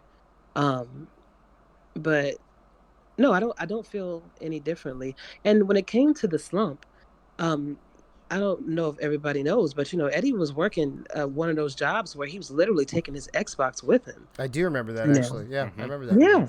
And so you're in hotels trying to use a hotel Wi-Fi to run Sims, doing the best that you can. You tired, you got your family, you got your team that you're looking out for, that you're trying to please. And it's stressful. I mean, hell, the only thing I don't do is coach. And I know if I did, I would definitely have more gray hair. Y'all see his beard? That's going to be the top of my head. That's it. Like right here, baby. Trust me. I know. I got it. But yeah, I have utmost respect, for him just sticking through that and making sure that he was going when he found a job that was going to be conducive, to what he's trying to do, that he was going to take us to the championship. And I'm just glad he kept his word. So, AJ, last question to you, and then I'm asking Eddie one more last question then because we're over time already. But what did you have to blackmail Eddie with to finally have him give you some ownership there in Arizona? I don't have to blackmail anybody for anyone, dear. You should know that. I get what I want just because I ask. No, I'm just no, I was saying, well, how many? Hold on. No. But so the follow-up question is, how many seasons did you ask? Actually, honestly, I only asked for once. I think I asked maybe like the latter part of season 18. That's when I was inquiring about it seriously because I already had a lot on my plate. Yeah. Now I had the children I'm dealing with. A lot of in real life stuff. Right. Plus the GM, like that was cool for me. But now that I am a co-owner, I get to step back and kind of focus on other things. And have more time for that. But that was. Season 18 is when I initially asked him, and he was like, it's only one face, one team. And, okay, all right. Like, listen, all right. Now, then Canton came on the scene, and I was like, Well, Canton is looking to. They probably gonna make me an owner, man. So see, I knew there was some kind of blackmail or something there. I knew there was something. Yeah. I knew there was something there. Eddie, last question, bro. I try to end every owner's box segment with asking whichever owner does the coaching how they're feeling about this new move to the new game going into season 21, and then we're going to wrap this up. So you got the last word on that. So let us know. How do you feel about this whole kicking APF to the curb thing and moving on?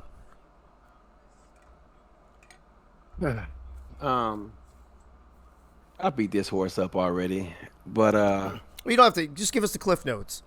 I mean, Cliff is in the chat, so there you go. It's even better. Under 10 minutes, please. Now that's Johnny. You gave him. Oh, dude. All right, I was like 90 seconds. 11 minutes later. I know.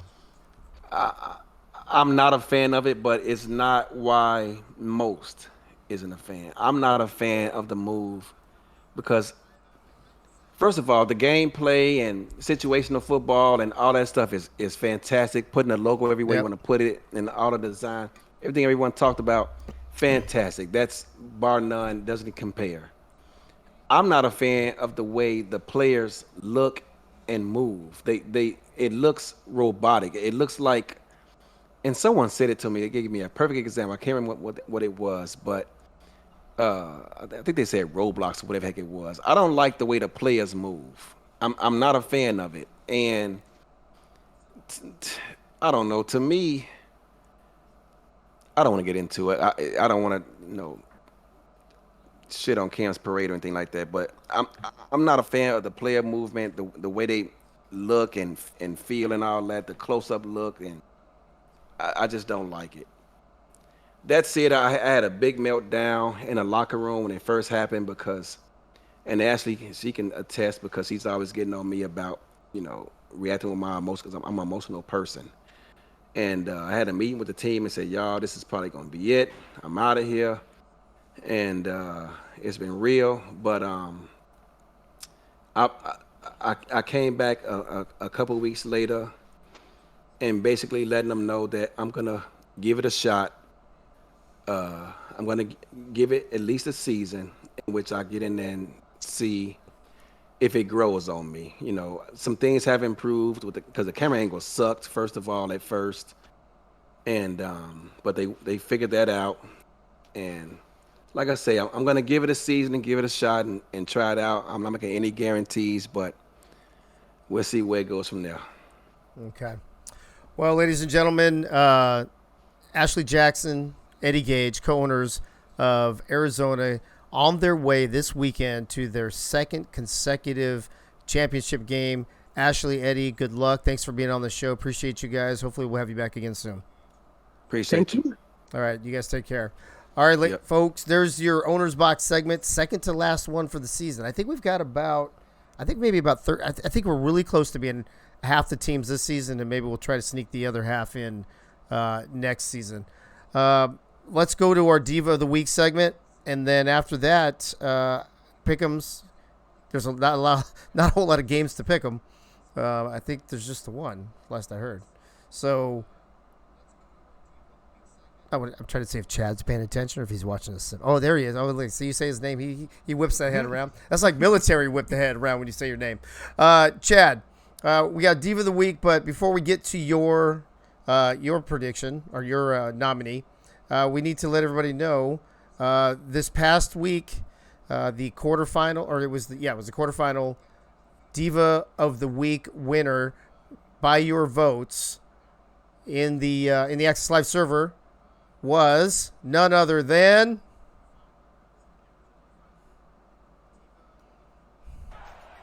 Third and 10. They will go for the run outside. Bennett gonna throw the deep ball. Goodbye. It's open man. It's caught. Ziggy Ronick. Touchdown Alamo City. Hit Ziggy with it. Man, what a catch. That is huge. He had a touchdown in the first round of the playoffs. Now he's got one in the second. Unbelievable. We were kind of talking about that receiver on the right side going for the go route, and there it was, wide open for Ronick. 54 yards for the score.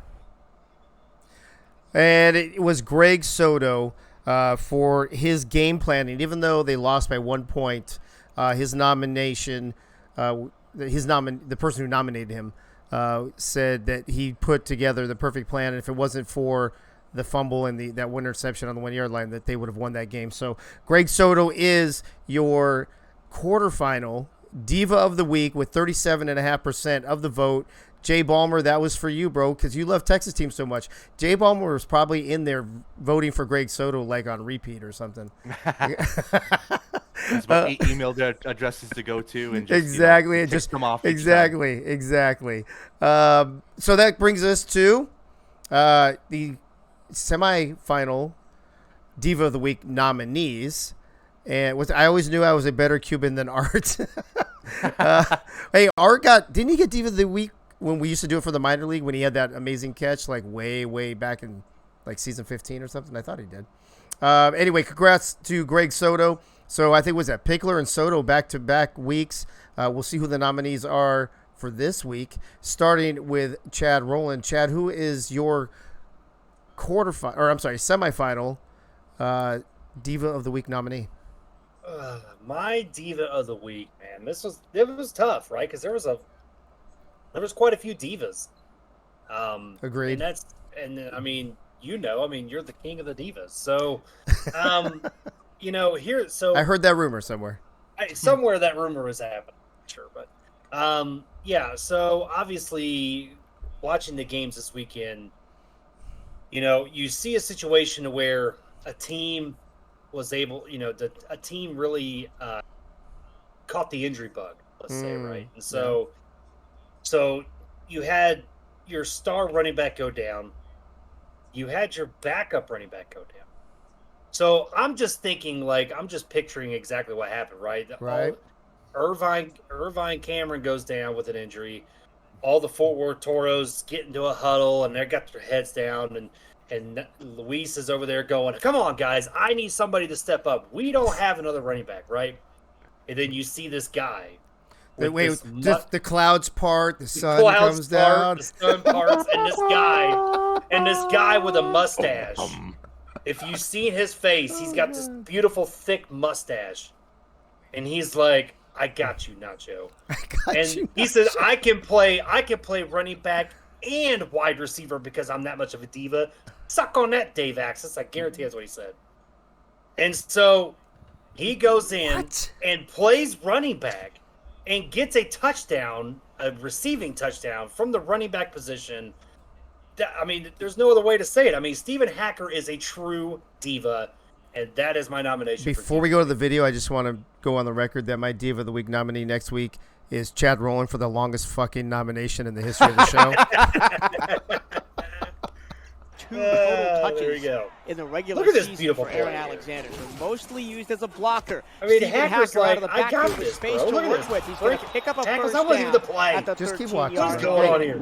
Dude, check yourself before you wreck yourself right now, for real. Charlie Baker. Look at that. I gave you 2 plays, Chad Rowland. All right, thank you. Of course, Anyway, if I knew you were going to go 11. Look at this guy. Breaks it. Look at this guy. And a beautiful spin move. Touchdown, It's the mustache Toros. that got me in the He end. played the card of Jay-Z Look at that. Bacon, Broken shutting off a tackle there. I tackle with a guarantee he spin spun Eddie move. Gage. to get Eddie Gage himself got in spun the out of end his zone. shoes on that play. I gotta say though, if I had known you were gonna do an 11-minute freaking introduction, I wouldn't have given you 2 plays on your nominee. All right, Diva of the Week nominee number 1 is Stephen Hacker. Will Todd. I mean, that's a big act to follow up. I mean, that's a whole mouthful from Chad right there. I hate following Chad. I mean, you wish it was a mouthful. Hey-yo, everybody. Wow. I know, right? Will Todd. Poor Will. Will's always stuck in the middle of all this nonsense. Okay, well, moving right along. Chad and I talked about this guy quite a bit early on in the show, but my Diva of the Week nominee is Ivory Irvin. Like I said, I don't know, a couple hours ago, within a 2-minute period, he scored 2 extremely long touchdowns that really put Atlanta back on their heels, and I think certainly set the stage for Baltimore's win. He also, finished the game with 8 receptions, 216 yards, 2 touchdowns. I mean, just a an amazing performance. Keep an eye on Ivory Irvin, waiting to get another big play after that 77-yarder deep down the left sideline. There he is, 10-5, touchdown, Baltimore. They strike again the same way. Yeah, and he just run a simple corner route, and then Wigmore threw it. He didn't throw it to the corner. He threw him back toward the numbers. Yeah, he's like, nope, go deep. And he's able to just readjust and come back and get it. And that's another huge one. That's for 52 yards to Ivory Irvin. And there you go. Yeah, that was, everybody was talking about Mac Chima, but, I mean, Ivory Irvin was the man there, Will. Right. Well, and Chima did get one in the game as well, but by comparison, Ivory Irvin was the guy. He was the player of the game for that same reason, and just put on a show. Jay Ballmer, that's not how it works, bro. You don't nominate yourself for Diva of the Week. I'm the only one who can do that. Ricky Spider, Ivory is just a monster, and I think we all agree with that. All right, so we got Ivory Irvin. We've got Stephen Hacker. Nominee number 3 from the semifinals. Tyler, who is your Diva of the Week nominee? Well, I think I was the last person to put in a Diva of the Week because I wanted to give credit to Fort Worth. Who do you pass up? Like all the 3 names that we're going over tonight. And Dave, I don't know if you've got one, but I haven't been doing them the last few weeks. They're solid. They're solid picks, right? Yeah. So when I heard the news from London, now we have a trifecta. I got a trifecta for you. Oh, Dave. here we go. I'm going London for becoming the only team to not participate in season 21. I'm going with Johnny Pickler for being the only person in SFL London. And I'm going for Liam Crowder as number 3 because he didn't even wait for the ink to dry on selling his team to saying, "Hi, I'm available. Hi, can I have a new team, please? Can I jump on someone else's team, please? So you got the trifecta. Well, let's see. So is it have anything to do with this announcement right here? That's Johnny for you. That's the typical flamboyance of Johnny, and we're all here for it. That's Johnny with the boom. That's Johnny with the boom. Johnny with the boom. So the trifecta of London, Johnny, and Liam is your Divas of the Week nominee. Correct. All right, got it. Yes, I'm gonna do it. I'm gonna do it again. This is Liam. Hi, I'm here. Do the Queen's wave? Yes. The Queen's wave. It's the King's wave that now. The King's wave, but and then with ink smudges on your thumbs still on his sausage fingers. Yeah. Exactly. All right, we got 3 down, folks. Brett, you got the last Diva of the Week nominee for the semifinals. Who do you got? All right. So again, like the other people said, there is a bunch of nominees here, and I'm gonna say right now, we're snubbing DJ Moses after his incredible performance here, but I'm gonna swerve you guys here. Dave, I want you to play the video first before I start. Before you say it. All right, here we go. Welcome back to the Hive. 2 minutes to go here in the first half. Wigmore in the gun on 3rd down and 8. Deep down the left-hand sideline. There he goes again. Ivory Irvin, this time caught from behind, but another huge gain to keep piling on yards to his huge day. 1st down and 10 from the Atlanta 29. Yeah. Now you might be asking yourself here, Brett, didn't you just have Dave play the same video back to back just as, as we saw like 5 minutes ago here? No. And I will I'll give full credit to the mastermind of Baltimore. And my nominee is going to be T-Pat. Wow. Because for 2.5 years, he has duped every defensive coordinator, every owner, any person that has played all pro football 2K8 into getting Ivory Irvin open. Get this for stats.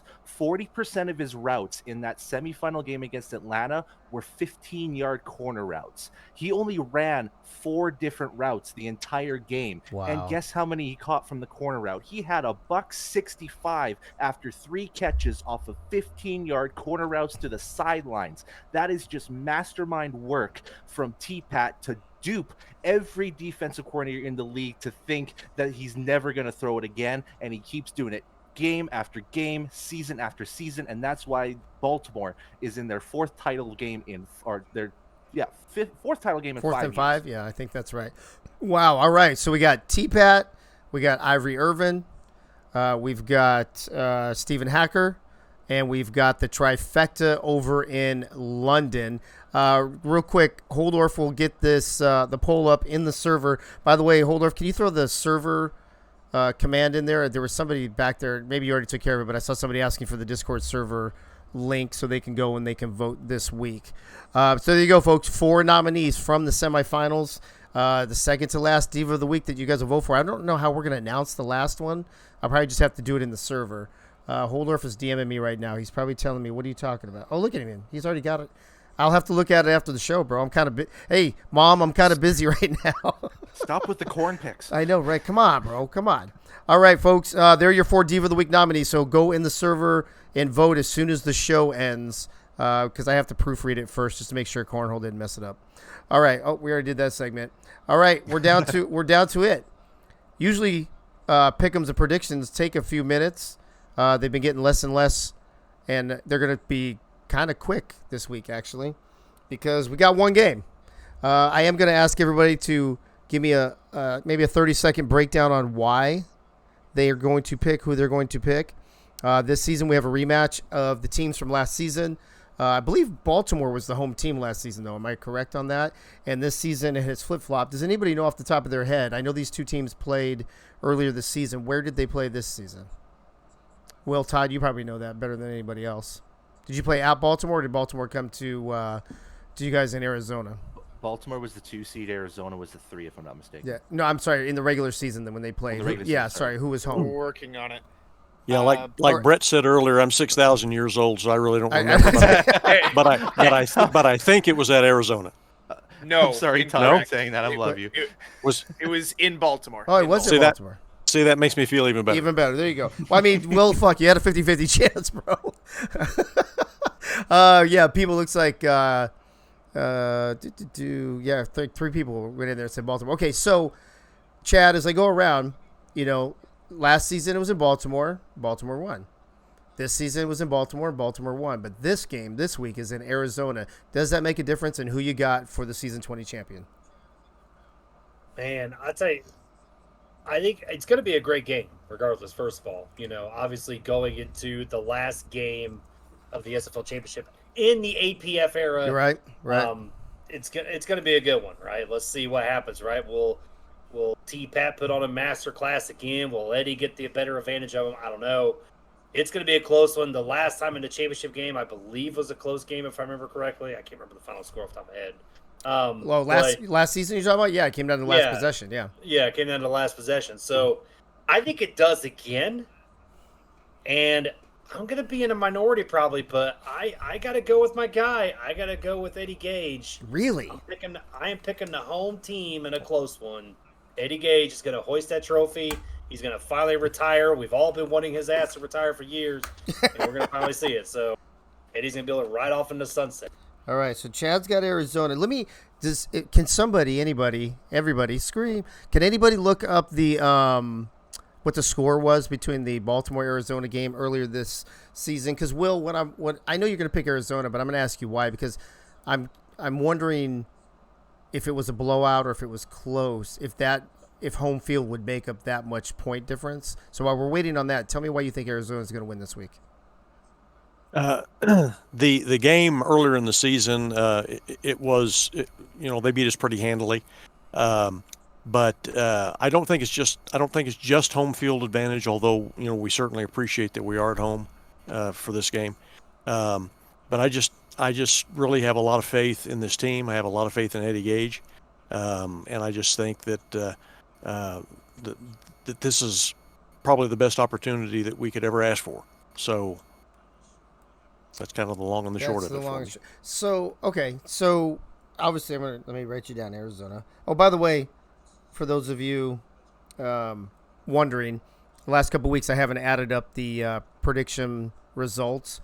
I will have all the final numbers for the last show next week and see who was the one-time winner and who was the overall season winner in the pick'ems this season. But Tyler, I can't even count how many times this season we've been in pick'ems and the panelists say, ooh, it's so close, I'm splitting hairs, so because of that, I'm going to give it to the home team.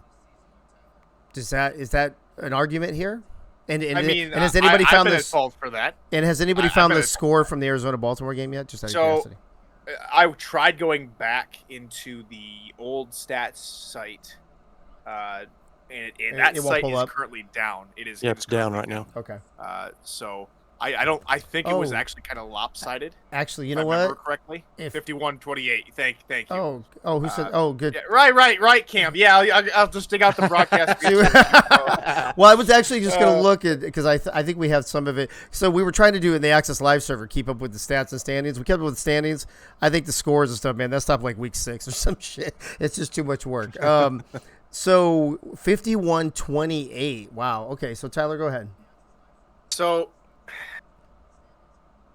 how many times have we seen this from Arizona or from Baltimore?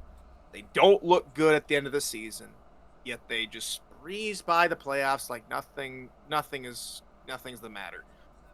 Last season, it comes down to a very close penalty, which turns everything on its head. I don't know.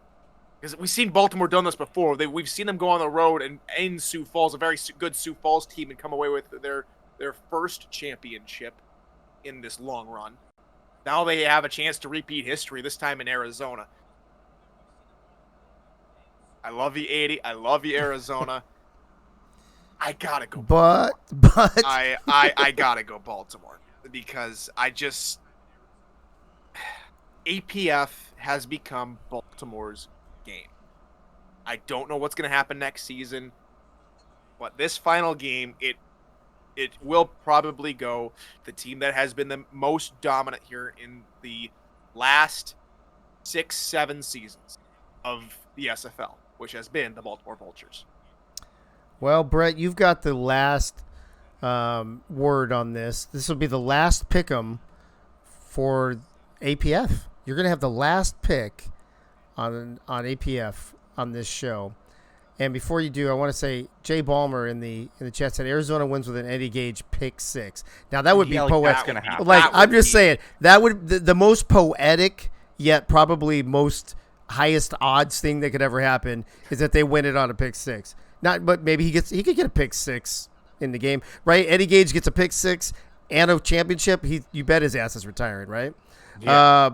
I doubt that's going to happen, but I mean, are you telling me there's a chance? Bo, I was about to say that somebody last week said the exact same thing, that they predict Arizona to win on a pick 6.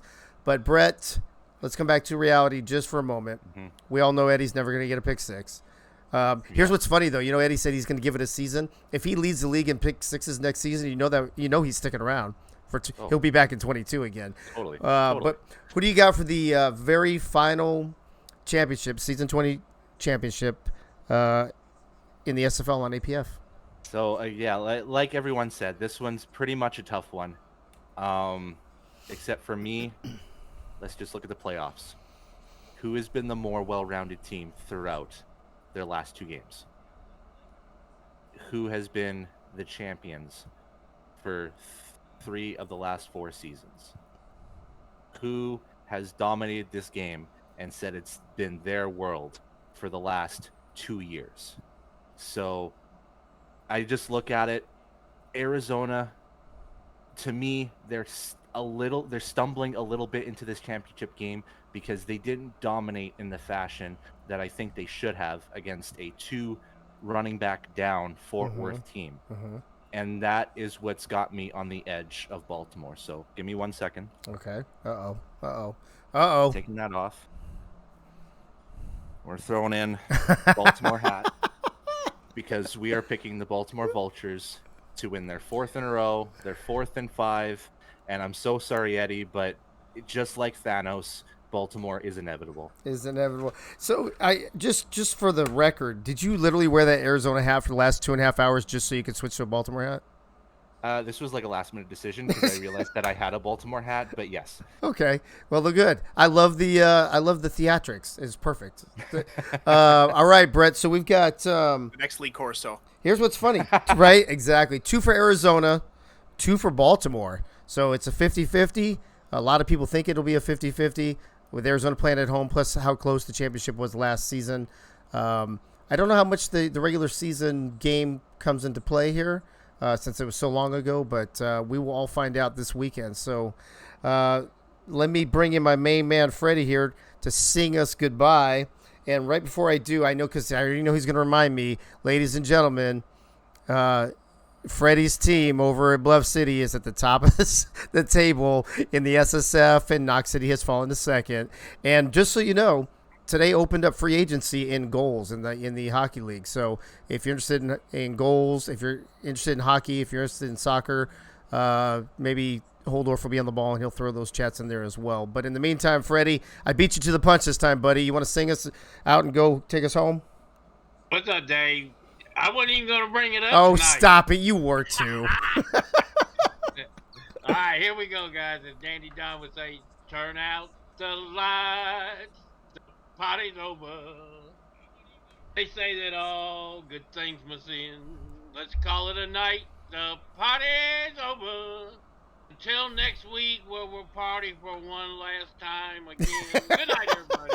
Good night, everybody. Don't forget to tune in next week when Bo Martin Jr. fills in for Freddie.